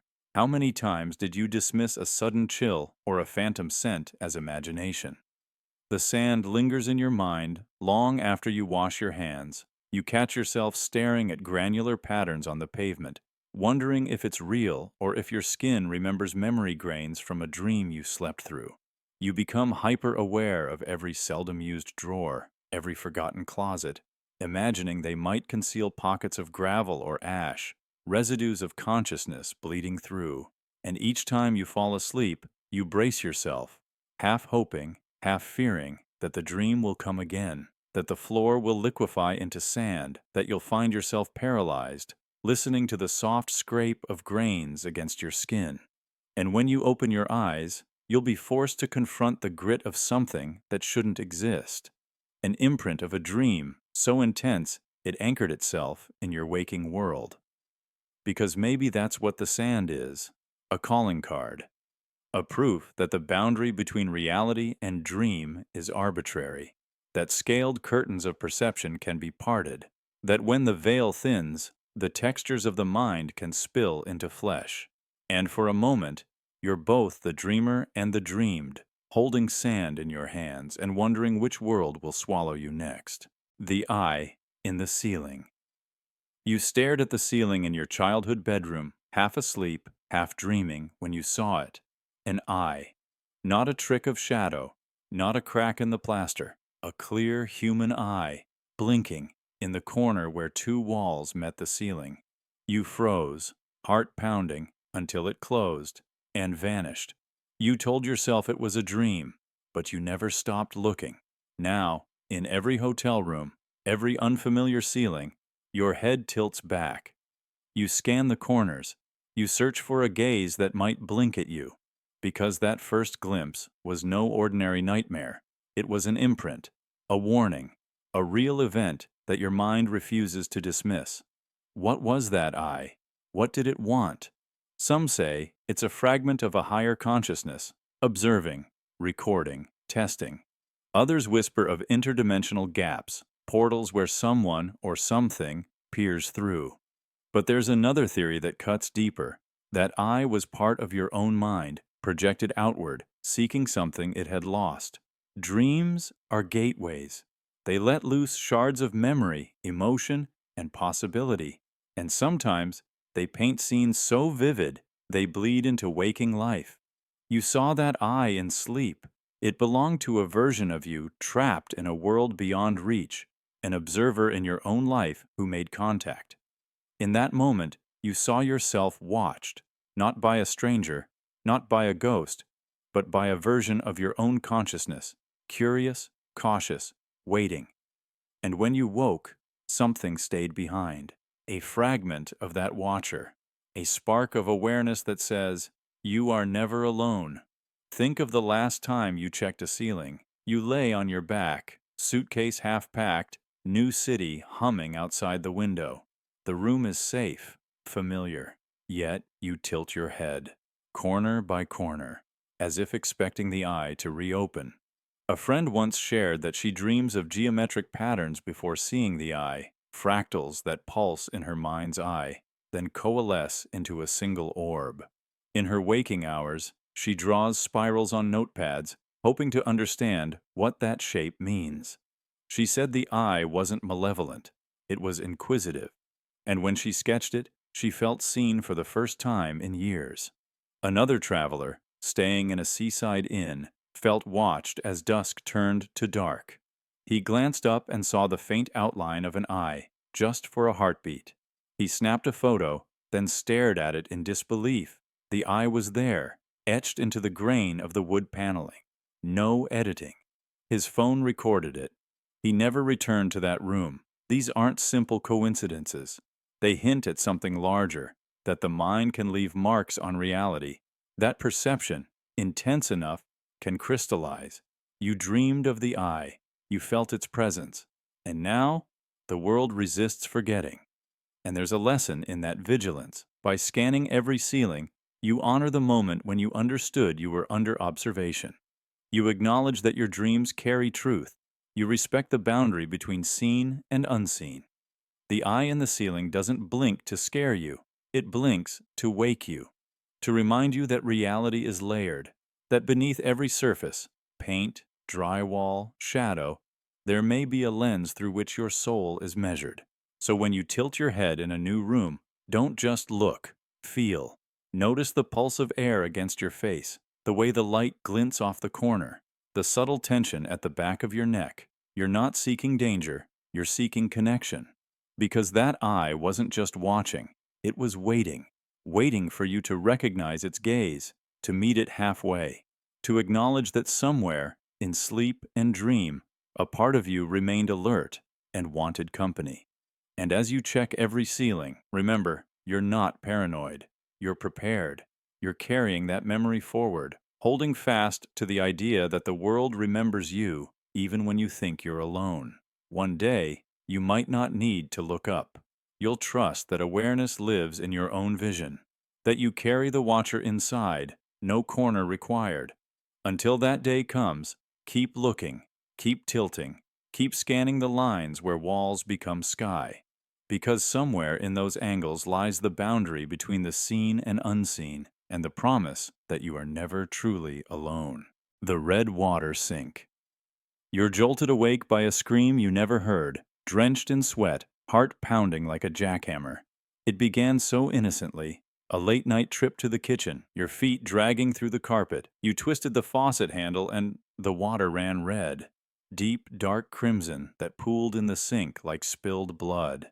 You recoiled, gasping, hands trembling as the stream gurgled and hissed, staining the porcelain rim. You tried to shut it off, but it wouldn't stop. And then the metallic tang filled your mouth before you even tasted it, a taste so alive it burned your tongue. You woke in darkness, the image seared behind your closed eyelids. Your chest heaved as you fought the echo of that red torrent. You convinced yourself it was just a nightmare, a fever dream, maybe something you ate. But when morning light crept in, you discovered the lingering dread in your senses. You couldn't stand to look at a rusty faucet. You tasted metal in every sip of water. Something in your mind had been fractured. The red water sink isn't just a nightmare. It's a signature trauma etched into your instincts. It suggests that our subconscious uses visceral symbols, blood, metal, water, to warn us of deeper disruptions within our psyche. Water, usually a symbol of purity and life, became a sign of corruption. Faucets, the conduits of daily routine, became instruments of horror. In many cultures, red water is an omen of impending upheaval, betrayal, loss, unseen violence. In folklore, a well that runs red foretells death in the community. Here, your dream used that primal language. Your mind summoned the image of bleeding water because something vital in your waking life was about to be tainted, perhaps a trust broken, perhaps a betrayal you refused to see. And so, in your sleep, your subconscious poured red water through the faucet, telling you, "Wake up, beware." After that night, every time you turned on a sink, even a legitimately rusty one, you braced for violence. The hiss of water against steel sent your shoulders stiffening. The metallic tang you'd once ignored now became unbearable. In every glass you filled, you expected blood. The ritual of hydration, a life-sustaining act, became an ordeal of fear. Stories echo your experience. A woman in Rome reported nightmares of scarlet streams flowing from her outdoor spigot before her marriage collapsed in lies. A man in Tokyo dreamed of crimson water flooding his bathroom just before he was laid off and lost his home. In each case, the red water was a metaphorical pulse, an urgent signal that what flowed in their lives was no longer clean. Psychologists call this phenomenon somatic flashpoint, where nightmares imprint sensory triggers onto waking perception. But this script goes deeper. It points to the idea that the mind uses elemental symbols to preemptively process trauma. The faucet becomes a threshold. The blood-red water is the crossing of that threshold into the realm of unresolved pain. Imagine you're brushing your teeth. The sink gurgles as you tilt the mirror, and you taste a hint of iron on your tongue. Suddenly, you're 15 again, facing a betrayal you couldn't name. The faucet remains dry, but your mind spills red water across your memory. You spit, gasp, and step back, heart racing. That's the power of the red water sink. Its echo stretches across decades, linking present routine to past wounds. Over time, you learn to cope. You replace old pipes. You use bottled water. You avoid certain sinks. You tell yourself it's rational. Metallic taste indicates corrosion. But the fear goes beyond logic. It lives in your nerve endings. You can't drink from a kitchen tap without tasting blood. Every glass feels like a threat. Therapists suggest grounding techniques, drinking slowly, focusing on temperature and flow to retrain your brain. Others recommend dream journaling, reliving the nightmare on paper until the red water loses its power.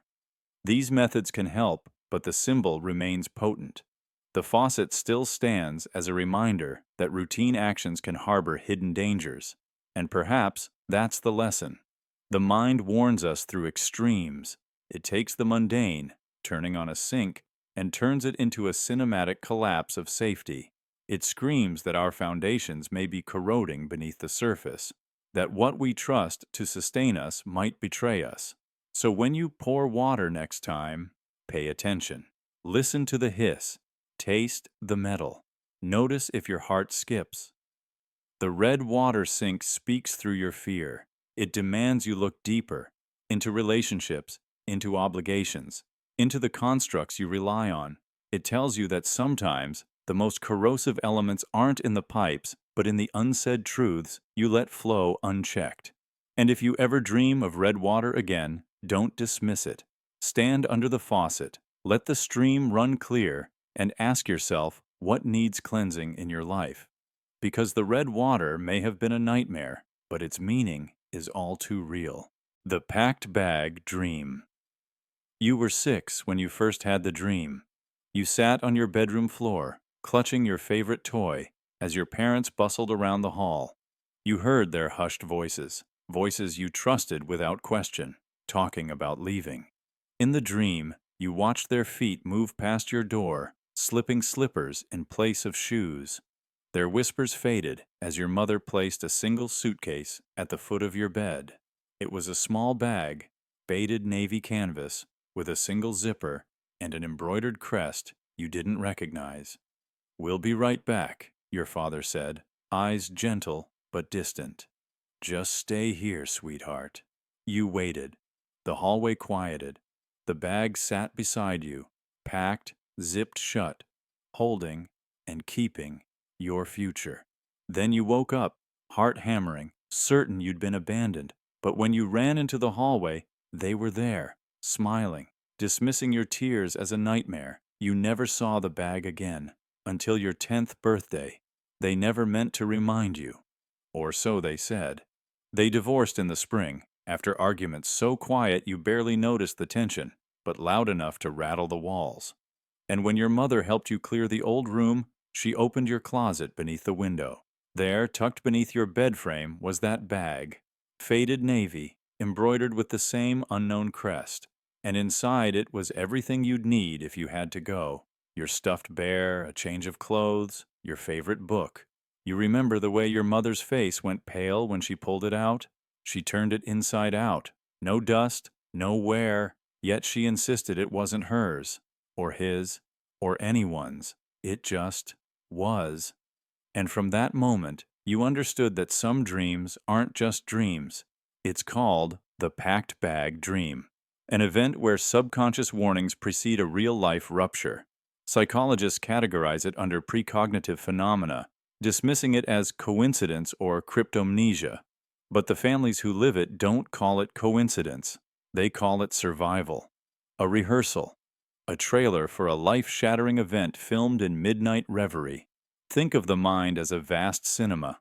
Most screenings are reruns, memories replaying over familiar reels. But sometimes we glimpse a trailer for a future feature too real to ignore. That bag in your dream was a prop, an artifact, a piece of staging in a narrative you hadn't yet lived. And when your world did fracture, the same prop appeared in waking life, ready for its cue. When she opened the box in her new room, the photos lay perfectly arranged, her childhood recollections in cardboard frames, just as in her dream. A woman in Sydney dreamed of her grandmother packing a picnic basket with 4 sandwiches, exactly 4, no more, then walking away. Years later, after her grandmother passed, she found that very basket in the attic, the bread wrappings still tucked inside, identical to her dream. These aren't anomalies. They're memory gates opening backward in time. Your subconscious, operating beyond linear constraints, can simulate potential futures with emotional fidelity. In the hypnagogic state, half asleep, half awake, walls between past, present, and future thin. The mind sifts through probabilities, focusing on the most emotionally charged outcome: loss, separation, abandonment. And then it latches onto an object, a bag, a box, a basket, to anchor that outcome in symbol. When your parents divorced, your reality matched the dream's stage directions. The bag you'd thought imaginary wasn't conjured by wishful thinking. It was prepared in advance by love or guilt or inevitability. Someone, perhaps your parents, perhaps fate, packed it. anticipating your need for a portable childhood, and your subconscious witnessed that act long before you did in daylight. Imagine the emotional weight of carrying that bag twice, once in dreams, trembling on the edge of abandonment, and again when a parent or grandparent hands it to you, voice quivering, saying, "Take what you need." The bag becomes more than canvas and thread. It transforms into a vessel of raw promise and raw betrayal. Every item inside, your toy, your shirt, your book, turns into a talisman against the void. In that moment, you learn that preparation can feel like confession, that love can bleed into logistics, that packing a bag can sound like saying goodbye. Neurologists have begun to study these phenomena through the lens of emotional precognition. They track brain activity during REM sleep, mapping patterns in the limbic system when subjects report uncanny resonance with future events. They observe spikes in the amygdala, the brain's alarm center, at moments when a dream object reappears in reality. These studies suggest that emotion-laden scenes replay not as random dream content, but as targeted warnings. The bag is a signpost, directing your attention to what matters most. The moment you believed you would be left behind, and the moment it actually happened. But why does the bag reappear physically? Why not stay in dream space? Some theorists posit that strong emotional imprints can tether an object across time. The bag's fabric, once stained with the anguish of a child's pre-abandonment panic, retains a faint vibrational echo. Like a record groove, it holds the track of that future moment, waiting to be scratched by reality's needle. When the divorce triggered that vibration, the bag's presence became inevitable, a materialization of a dream that demanded acknowledgement. And acknowledgement is the cure. In many accounts, once the dreamer confronts the bag, accepting its presence and the truth it carries, the uncanny events cease. The bag loses its eerie perfection. Seams fray, handles fray, dust collects. The power of the symbol dissipates when the story is told, the emotions released. It's as if the dream projection needed a living witness to collapse the loop, to resolve the pending trauma. And once you hold that bag in your hands, with tears or anger or relief, you fulfill the mind's deepest desire to know, to prepare, to survive without being caught unaware again. You may still feel its weight under your bed. You may hesitate before placing a towel over it or leave it unzipped so nothing feels trapped inside. Every time you pass that threshold, you recognize both your vulnerability and your resilience. You remember the night your subconscious whispered a warning, and the morning reality echoed it back. You learned that the mind is both mirror and messenger, reflecting what has been and pointing toward what will be. And so you keep the bag, not out of fear, but out of homage. A reminder that some dreams are covenants between self and soul. That in the darkness, your mind can plot a course through the unknown. And that when dawn comes, you are never truly alone. Because the trailer played out, and you were already prepared. The spider you swallowed. You dreamed it at the edge of sleep when the world felt thinner. You stood in silence, alone in a room that wasn't quite yours, and lifted a spider between thumb and forefinger. Its legs writhed in slow motion, and you watched with a curious calm as you brought it to your lips. You swallowed. In that moment, the spider laughed, a sound like brittle glass on stone, and slid down your throat. You woke, choking, gasping for air, convinced it was only a nightmare, but it wasn't over. Since then, every unexpected cough, every sudden tickle in your throat carries its echo. You feel the ghost of its laughter vibrating in your windpipe, a tickle that isn't yours. You clear your throat, you sip water, but the sensation lingers, like a memory you can't unlearn. You catch yourself listening for a scuttling sound in the dark, your mind searching for legs on your skin, even though you know rationally there's nothing there. This is the spider you swallowed. In dream lore, spiders are weavers of fate, creatures that spin webs between what is and what could be. To swallow one in a dream is to ingest possibility itself, lines of potential outcomes winding through your body, entangling your spirit in threads that were never meant to be felt so viscerally. Yet when the spider laughed, it was mocking the boundary between your waking self and the hidden realms your subconscious inhabits. It laughed because you had invited it past the veil. Modern science is only beginning to grasp how dreams can trigger physical responses. Studies of lucid dreamers show that the body can react to dream stimuli with real heart rate spikes, muscle twitches, even hormonal releases. But to swallow a dream object, especially one as archetypal as a spider, creates a deeper resonance. You don't just feel fear or fascination, you embody the creature's symbolic power. And the next time your throat betrays you, you feel its presence, a phantom tickle seated by that one fateful dream. There are documented cases of dream ingestion causing persistent physical sensations. One man dreamed of biting into ice. For days afterward, his mouth felt numb, as if the cold had burned his tongue. Another dreamed of drinking bitter herbs. He woke with a lingering metallic taste in his mouth that no brushing or rinsing could erase. In each case, the dream crossed the barrier and left a trace. But those were passive sensations. You didn't just taste or touch. You swallowed and released something ancient. Your coughs are no accident. They are the spiders stirring in the darkness of your trachea. Every involuntary throat clearing is its tiny rebellion against the boundaries of flesh and dream. And if you listen closely, sometimes you hear a faint rasp, a whisper of many legs scuttling away, deep in the chamber of your chest. It's a reminder that some threads cannot be cut once they're spun. Dream therapists refer to this as an embodied echo, the phenomenon where the dream's core image replays itself in the body until it is consciously processed. You can try to reason it away, tell yourself it's psychosomatic, but your body remembers. Each cough carries that brittle laugh, a reminder that you swallowed meaning, not just a creature. There's power in that. Spiders are ambivalent symbols. They represent creativity and patience, but also entrapment and fear. By ingesting one, you took on both gifts and curses.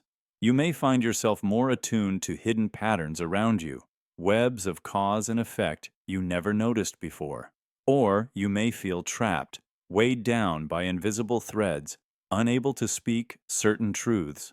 Some who experience this seek ritual release. They sit quietly, close their eyes, and imagine the spider's shape dissolving into light, envision the tickle morphing into warmth.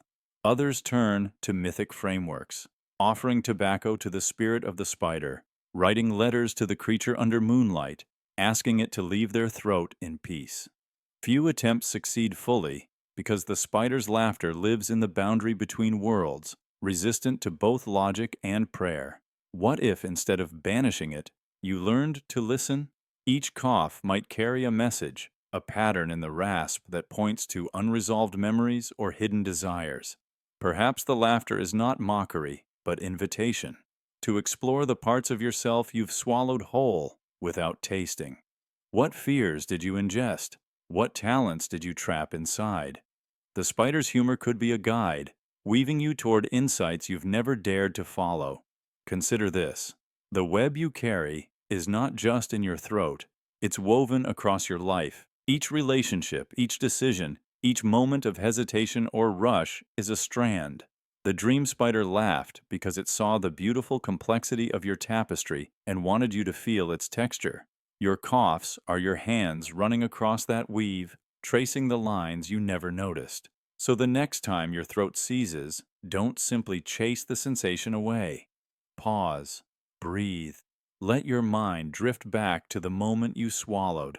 Recall the spider's appearance, the angle of its fangs, the sheen on its back, the cold weight of it in your hand. Listen for the echo of its laugh in your chest. Then ask, what thread is it drawing me toward? What part of my story needs attention? The spider you swallowed is not just a haunting. It's a call to presence, a reminder that dreams are not private theaters, but crossroads where flesh and spirit meet.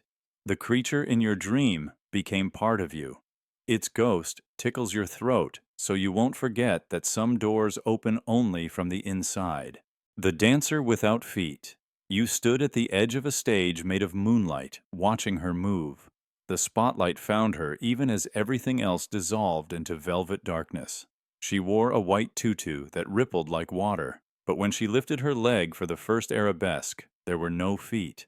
Instead, pale stumps ended her graceful limbs, hovering above the floor. She pivoted on nothing, her balance defying gravity, her ankles flexed with purpose, and yet she never touched the ground.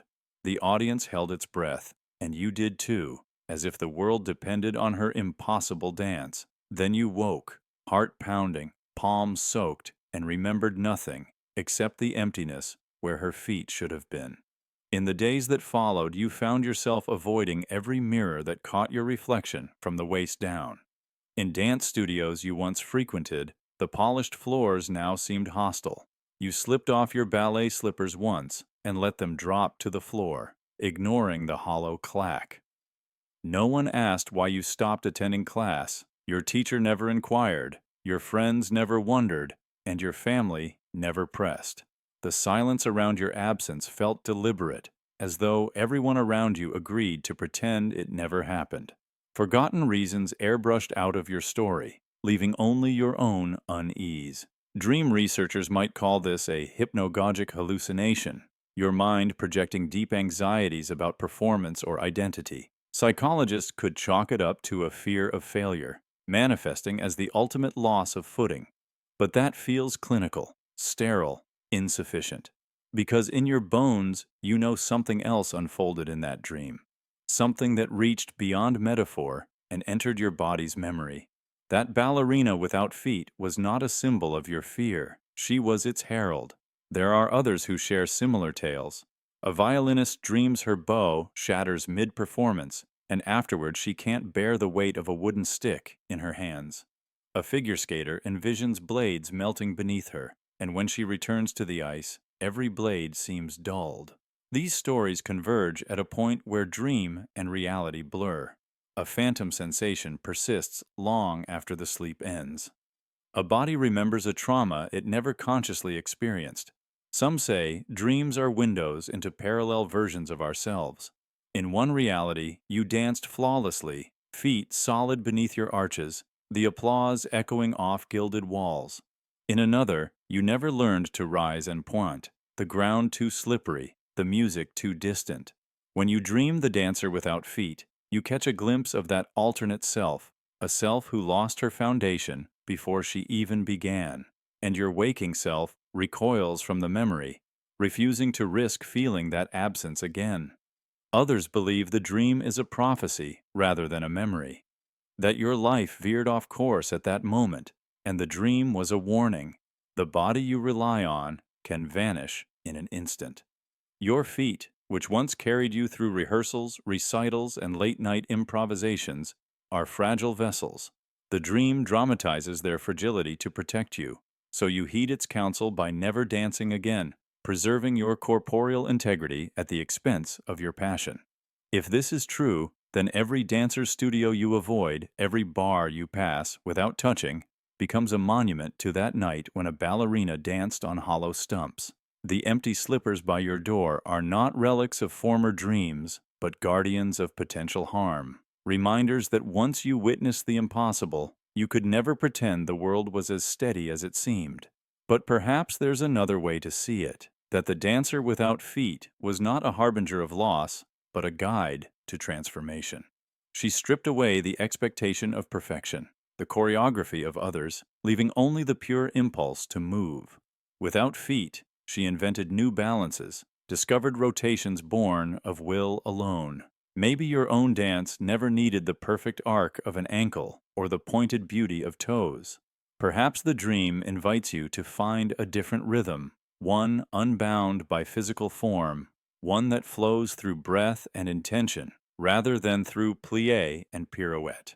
So tonight, as you lie on your mattress and close your eyes, listen for that silent music. Imagine a room of infinite space, where feet are optional and motion transcends flesh. If the dream returns, let it dance without you at first. Watch its grace, mourn its loss. Then step forward with curiosity. Place your bare soles against the floor and feel the pulse beneath. You may stumble, you may falter, but in that trembling step you reclaim the dance that never truly left you, one that begins not with your feet, but with your soul. The cup with eyes. You reached out in the half-remembered space between sleep and waking, guided by an image so vivid it burned your mind. A simple cup, but with eyes. Not painted on, but molded into the porcelain. Almond-shaped orbs that blinked with silent intelligence whenever you held the dream cup to your lips. You drank from it, felt warmth pooling in your chest, and heard a quiet sigh that sounded like gratitude or relief. Then you woke, heart pounding, and spent days chasing that impossible vessel. Years later, while browsing a dusty antiques stall in a seaside town, you saw it. A mug of heavy ceramic, the rim slightly irregular, the handle curved like an ear, and on its side, two raised ovals, glazed in the same pale green as your dream. Your name for that feeling flickered in your mind, recognition. You reached out, fingers trembling, and the moment you touched the cup, it cracked along a seam you hadn't seen. A soft pop, like laughter or a sigh of release. You drew back, startled, because the crack ran exactly through one of the eye shapes, as if the mug itself decided it had been found. This is the cup with eyes, an object born in dream that crossed the threshold into waking and broke itself rather than continue as a living memory. To understand why this happened, we must look at the ways our subconscious shapes reality. Dream object manifestation occurs when an image recurs so persistently in the mind that it resonates beyond neural pathways and into the morphic field. A hypothesized network where information patterns cluster and echo across both mind and matter. Each nightly dream of the cup served as a tuning fork, audio feedback in neural code that summoned the mug into existence in a world of ceramic and crackle. Parapsychologists cite similar cases. A collector in Prague dreamed for months of a bronze coin stamped with a mythical creature he'd never heard of. He sketched it each morning until the drawing became ritual.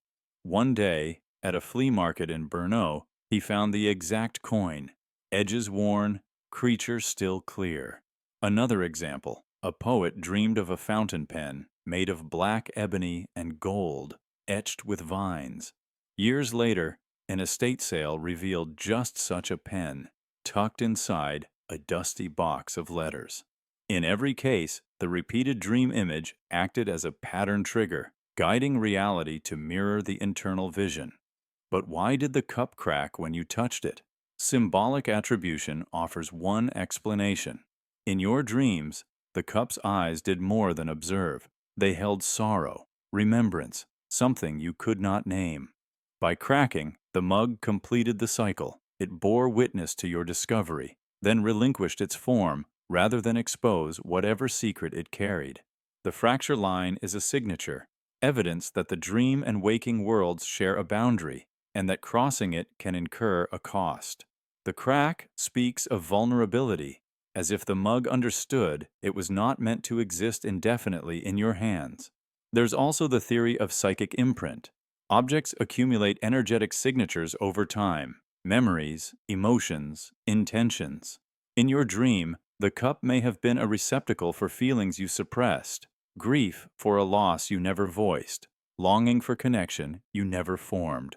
The dream cup's eyes carried all of that, and when the physical mug surfaced, those imprints were too heavy for unenchanted porcelain.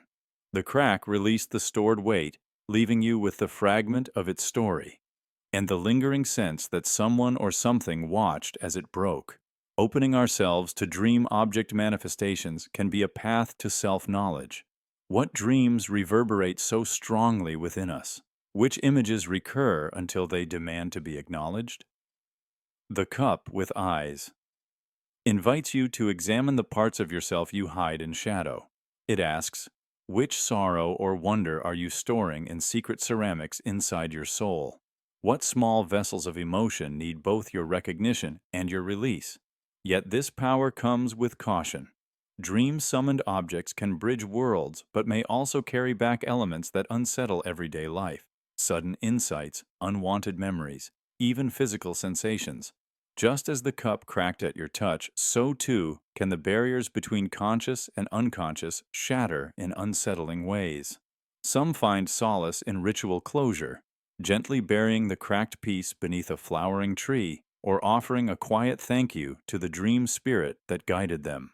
Others keep the fragment as talisman, a reminder that imagination and reality are woven in the same tapestry. The cup with eyes is more than a haunted mug. It is a testament to the generative force of the mind. It shows that our dreams are not idle fancies, but echo chambers where intention, memory, and possibility converge. When you see an image so insistently that it insists back, materializing in enamel and clay, you realize that dreaming is an act of creation.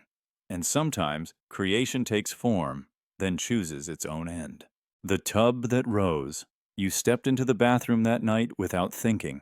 The porcelain tub lay empty, cool, beneath your toes. You turned the faucet, watched the water rush in, gentle at first, then surging toward the overflow drain.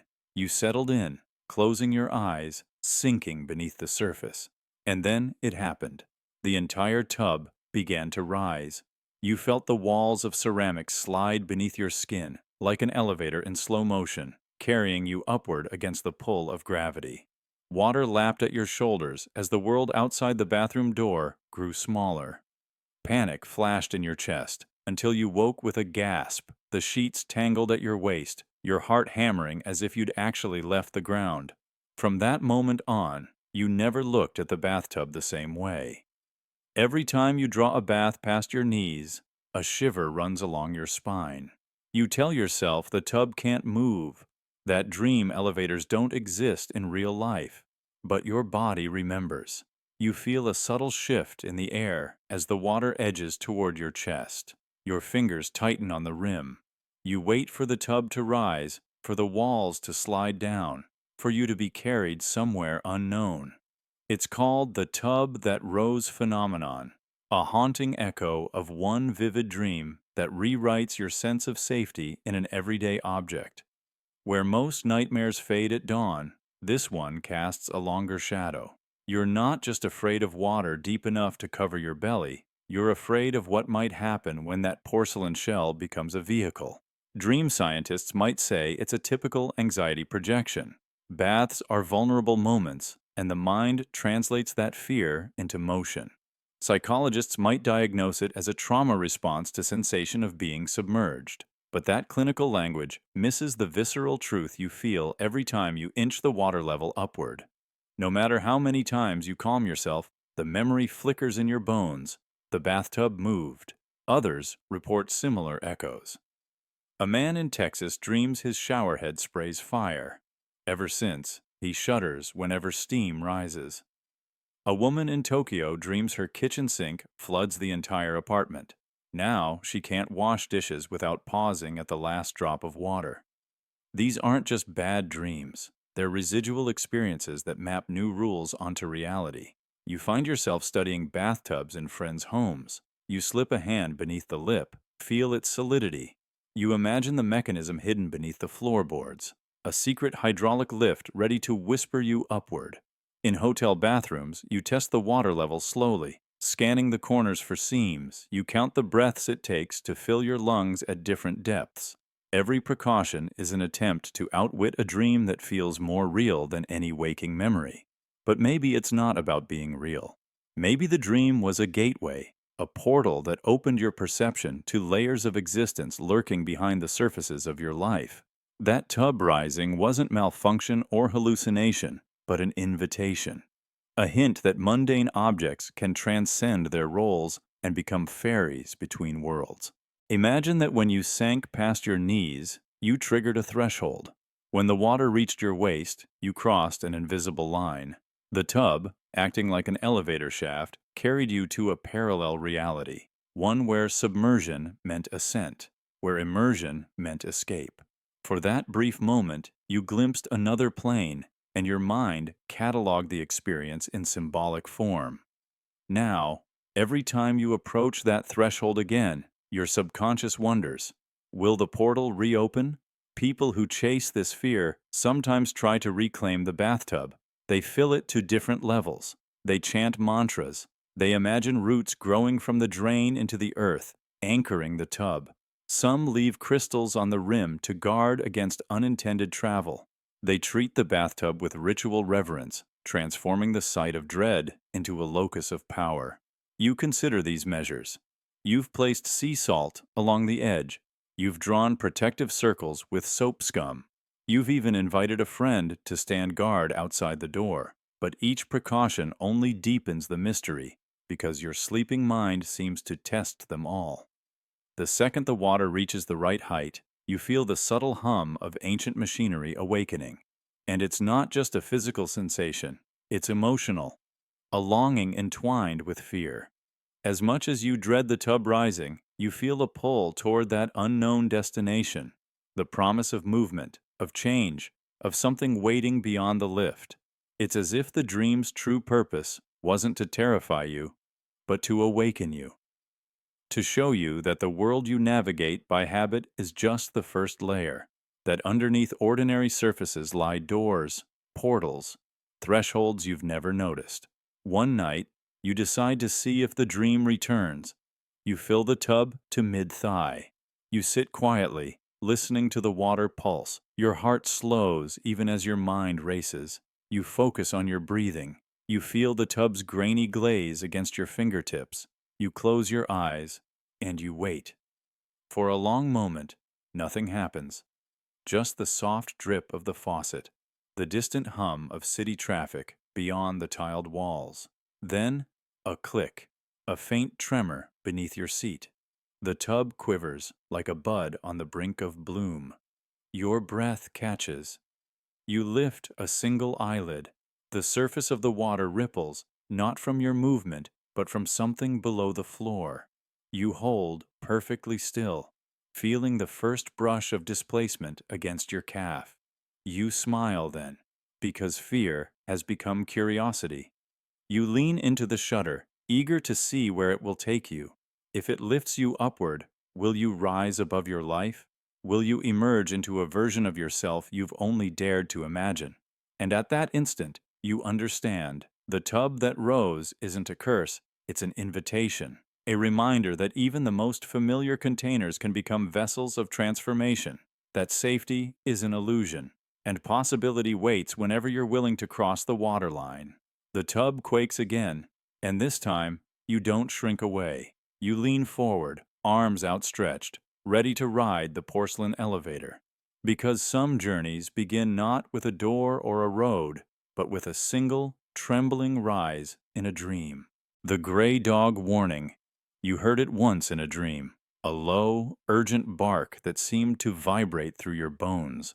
A gray dog, its coat matted and eyes glinting like smoldering embers, charged toward you with jaws open, and you ran. You fled corridors of mist and shadow, your heart pounding in your ears until the dream fractured, and you woke, gasping. You told yourself it was just a nightmare, a random fear made flesh. Years passed. You never saw the dog again, until one evening, on an empty street under a slate-gray sky, you heard that bark. The same guttural echo, distant yet insistently close. Ta-ta-oh. You froze. Something in your gut snapped. Then, without thinking, you ran. You ran down brick-lined alleys, turned corners blindly, sprinted until your lungs burned and your legs gave out. Only when you reached your front door did you stop, chest heaving, sweat cold on your skin. That night, your house caught fire. A single spark from faulty wiring in the attic, the fire marshal said. An accident, they called it. You stood outside as flames licked through the roof, thick smoke billowing into the dark. Neighbors called the fire department, and water hissed against burning wood. You watched, helpless, as decades of memories turned to ash. And in the chorus of sirens and crackling timbers, you understood. The gray dog had warned you. You had run to escape something far worse than a creature's fangs. You had run to preserve your life. This is what some call the gray dog warning, the uncanny phenomenon where a figure from your dream appears in waking life to herald a looming catastrophe. It's not just memory or coincidence. It's an urgent signal threaded from sleep into reality, a messenger carved from your subconscious that bridges worlds when danger draws near. Think back to childhood superstitions: black cats crossing your path, owls hooting at midnight, restless animals sensing storms before they arrive. Animals have long been considered oracles, sentinels that perceive threats invisible to human senses. But when that sentinel is born from your own dreamscape, a hazy realm of symbols and emotion, the warning becomes personal. It carries the imprint of your mind, encoded with primal fear and survival instinct. One man described dreaming of a raven perched on his windowsill, wings dark as spilled ink, eyes like dying embers. He fled into the street, feeling its hollow gaze pierce him. Weeks later, on the same night he found himself in that dream, he received a call that prevented him from boarding the flight that later exploded. No one else saw the raven. No one else understood why his heart told him to stay home. But his alarm saved his life. Another woman dreamed of a snake unraveling through her parents' living room, its tongue flickering toward her sister. She ran to the phone to check on her family, only to learn that a gas leak had triggered an explosion in the basement. She never saw the serpent again, only the scar it left on her instinct. In every account, the dream creature vanishes upon waking, yet its echo lingers, a tremor in the mind that defies rational dismissal. You can't recapture the image in daylight, but you remember the dread. And when the same sign manifests, the bark, the hiss, the silent gaze, you recognize the call and act on it, even if the logic eludes you. Why does this happen? Some researchers point to lucid precognition, the brain's ability to process faint signals of future events before they fully materialize. In the deep sleep state, without the clutter of conscious thought, your mind senses anomalies in electromagnetic fields, vibrations in the air, subtle cues of changing conditions. It translates these harbingers into dream symbols, animals that bark, hiss, or screech to convey urgency. You wake with the message encoded in fear. The gray dog, then, is more than a nightmare. It is your sentinel avatar, shaped by memory and instinct, stalking through your subconscious corridors to deliver a verdict. Danger approaches, and when you see or hear it again, you don't hesitate. You run. You survive. But there's a darker side to this gift. What if the warning comes too late? What if you dismiss it, chalk it up to tiredness, a trick of the light, a random hallucination? Every account includes that moment of doubt, wondering if you imagined the bark, if the dream meant anything at all. And in that moment of hesitation, the chance to escape can slip away, along with your safety. After your house fire, you rebuilt walls, replaced wiring, and installed new alarms. Yet whenever a dog barks in the distance, your blood runs cold. You scan the street, half expecting to see that spectral gray creature appear at the curb. You check your smoke detectors twice a week. You sleep with a flashlight on your nightstand. You live with the knowledge that your dreams can be warnings as real as any alarm or siren. Some nights, you deliberately call the image of the dog into your mind. Test the signal. You close your eyes and summon the memory of its snarl, its feral eyes, its urgent cry. You wait, listening to your breath and the hum of hidden threats. But no bark comes. The silence is almost worse, a reminder that your sentinel has no message tonight. You drift to sleep, grateful, uneasy. In the end, the gray dog warning is a testament to the fragile boundary between sleep and wakefulness, between imagination and reality. It reminds us that our minds are not passive observers, but vigilant guardians capable of sensing danger before it arrives. And that sometimes the most precious gift is not a dream of flying or grandeur, but a dream of warning. Because when you hear that bark again, whether in misty hallways of sleep or the dimly lit streets of your city, you know what to do. You don't rationalize. You don't investigate. You don't question. You run, and you survive. The teeth in the walls. You wake in the attic again, though it's only in your dreams. The boards beneath your feet creak with every step, and the air smells of dust and old insulation. You follow a soft murmur, like bone against plaster, and realize the walls are speaking. Not words exactly, but fractured syllables that feel ancient, even before you understand them. And then, soft as snowflakes settling, you see them, tiny white shapes lying between the fibers, gleaming with a faint phosphorescence. Teeth, baby teeth, yours from long ago perhaps, yet you never remember losing any here. As a teenager, you discovered exactly that.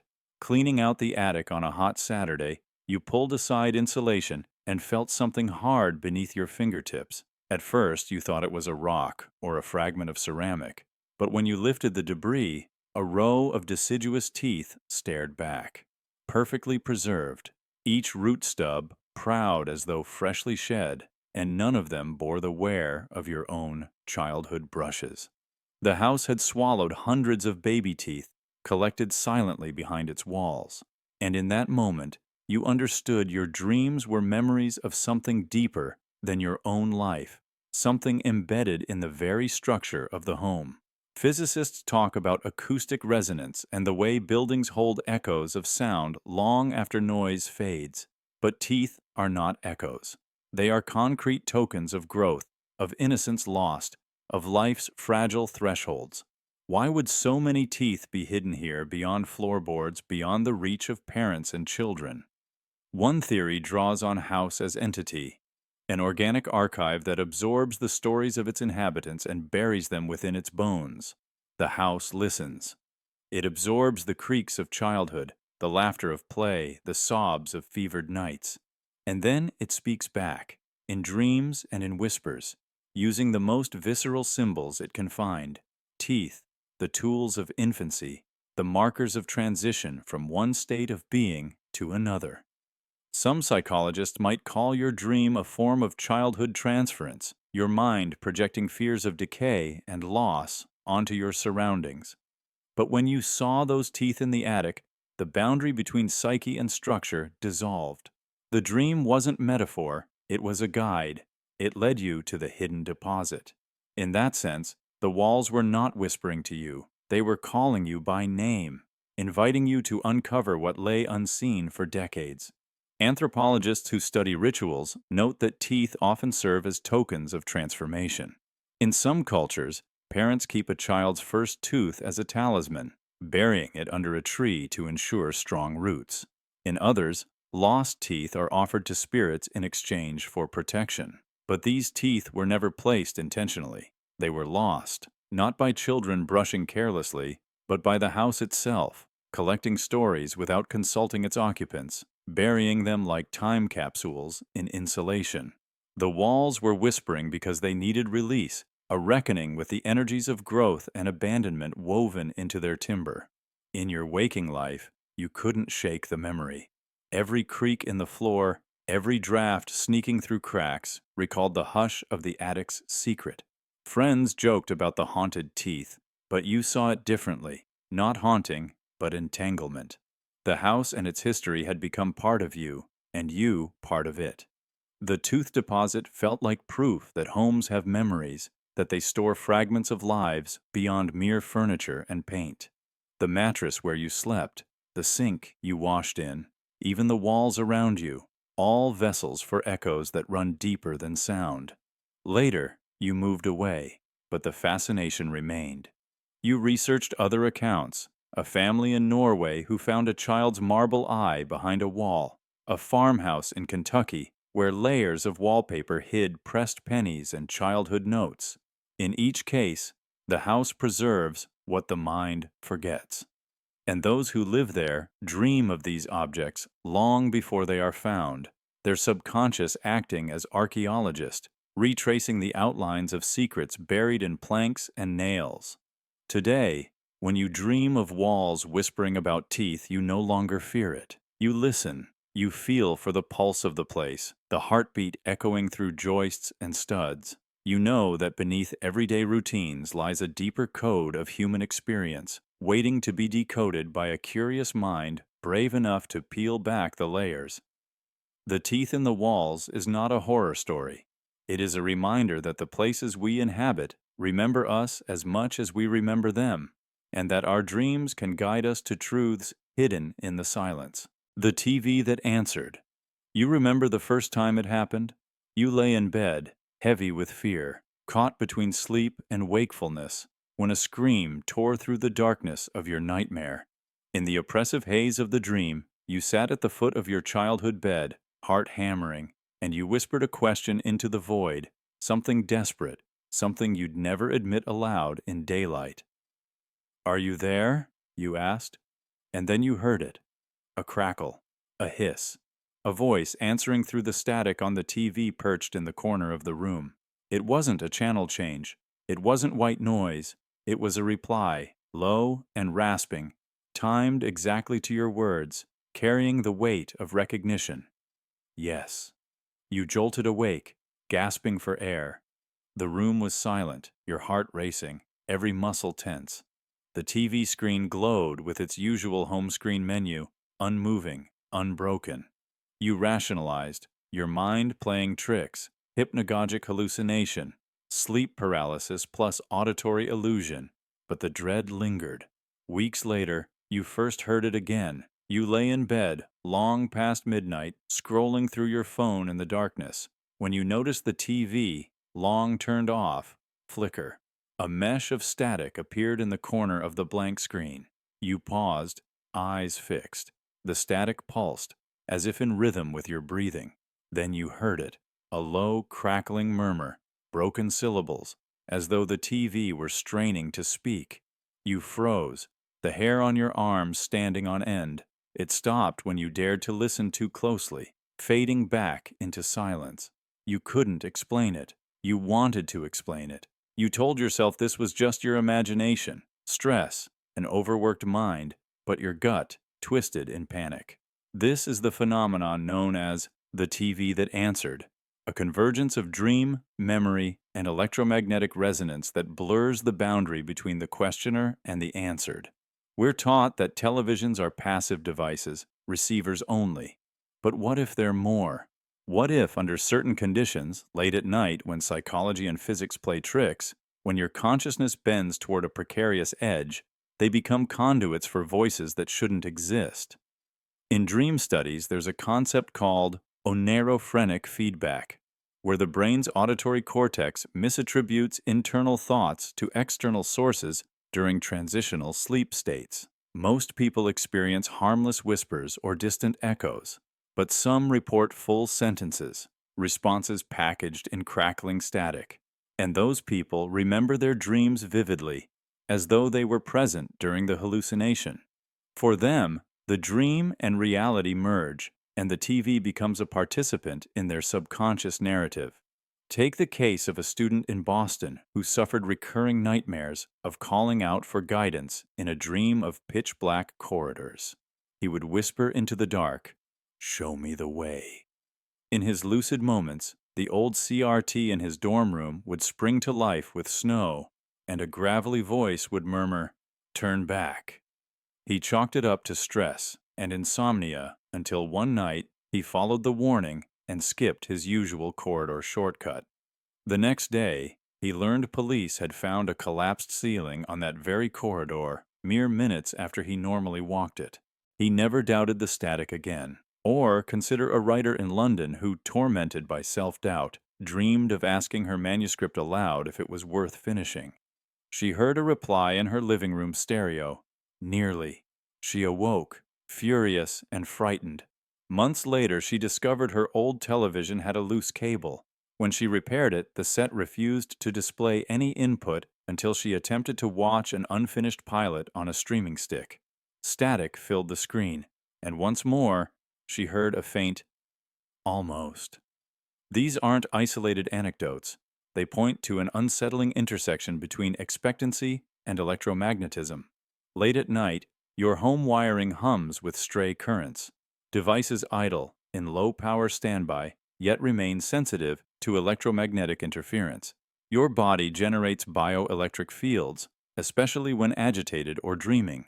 Under the right alignment, your thoughts, charged with emotional urgency, could induce microvolt fluctuations in the circuitry of your devices, creating a feedback loop. The TV's speaker, picking up the oscillations, reproduces them as static that eerily resembles speech. Science calls it pareidolia, mixed with electromagnetic interference, but for those who live it, it feels like an intelligible message from beyond the veil. And the fear it evokes is profound. You dread turning on the TV after midnight. You lie awake, listening for any imperceptible whir. You imagine the dead voices of forgotten shows, the laughter of strangers you never met, and the raspy echoes of your own whispered doubts. The TV stops being a screen. It becomes an oracle, one you both crave and fear to consult. But there's something else at play: memory, collective consciousness.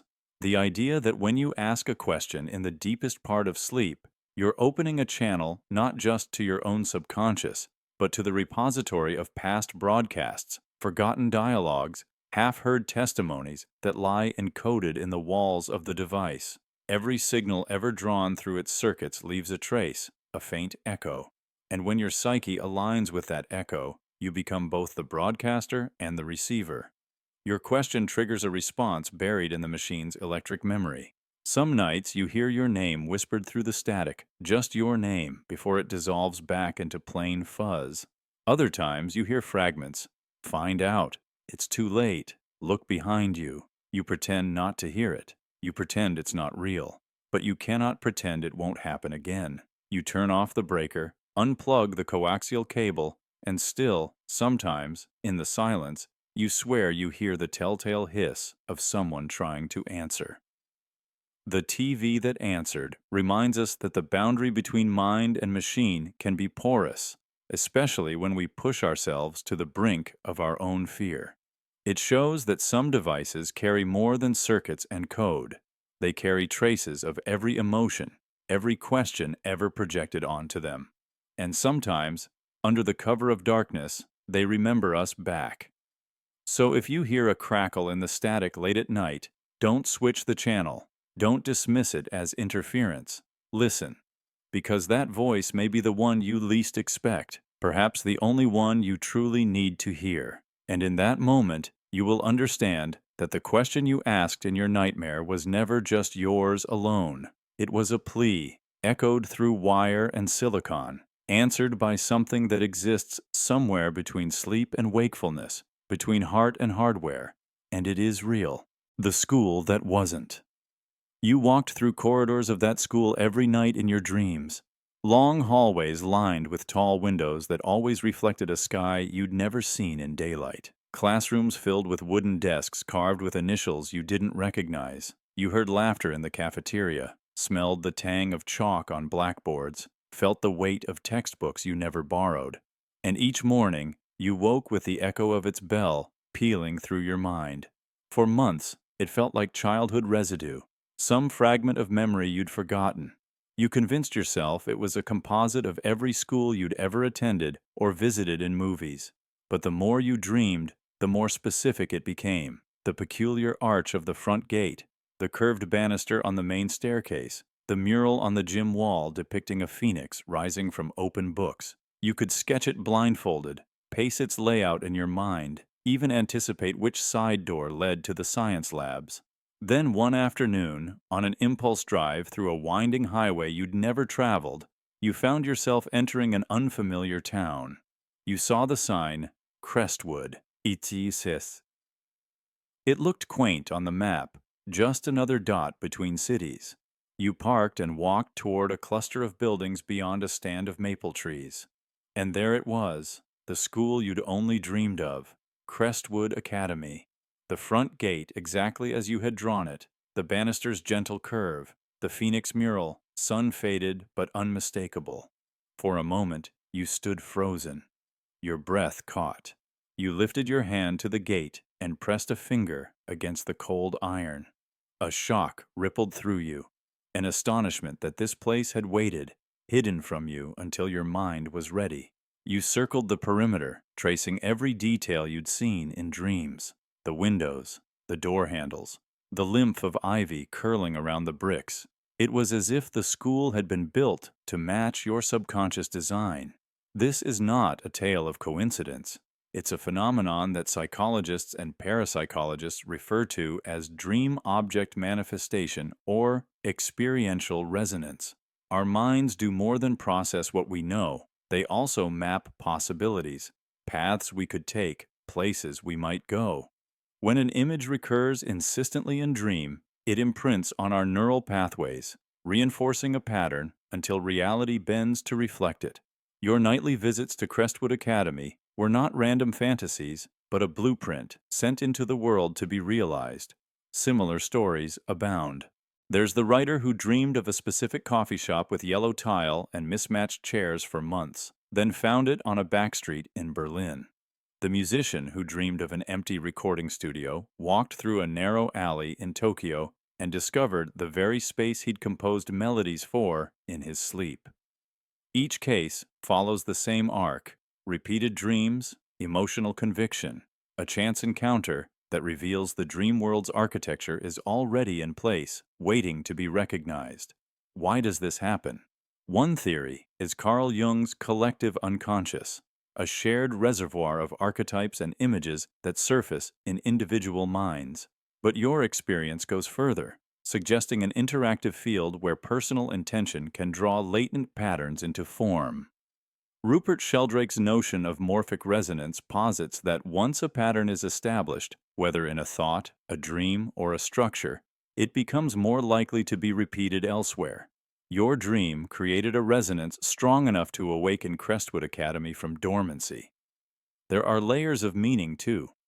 Schools symbolize learning and transformation. In dreams, they represent places where we confront unknown lessons, face challenges, and discover hidden facets of ourselves. The school that wasn't may not have existed for years, but it embodied a lesson you needed, a call to exploration, an invitation to step beyond familiar boundaries. By finding it in waking life, you completed the circuit, transforming your dream's insight into tangible reality. Yet this crossing of thresholds carries caution. Dream-summoned places can shape us, but can also unsettle our sense of self. You might wander its halls expecting answers and find only more questions. What assignments await you in those empty classrooms? What lessons remain unfinished?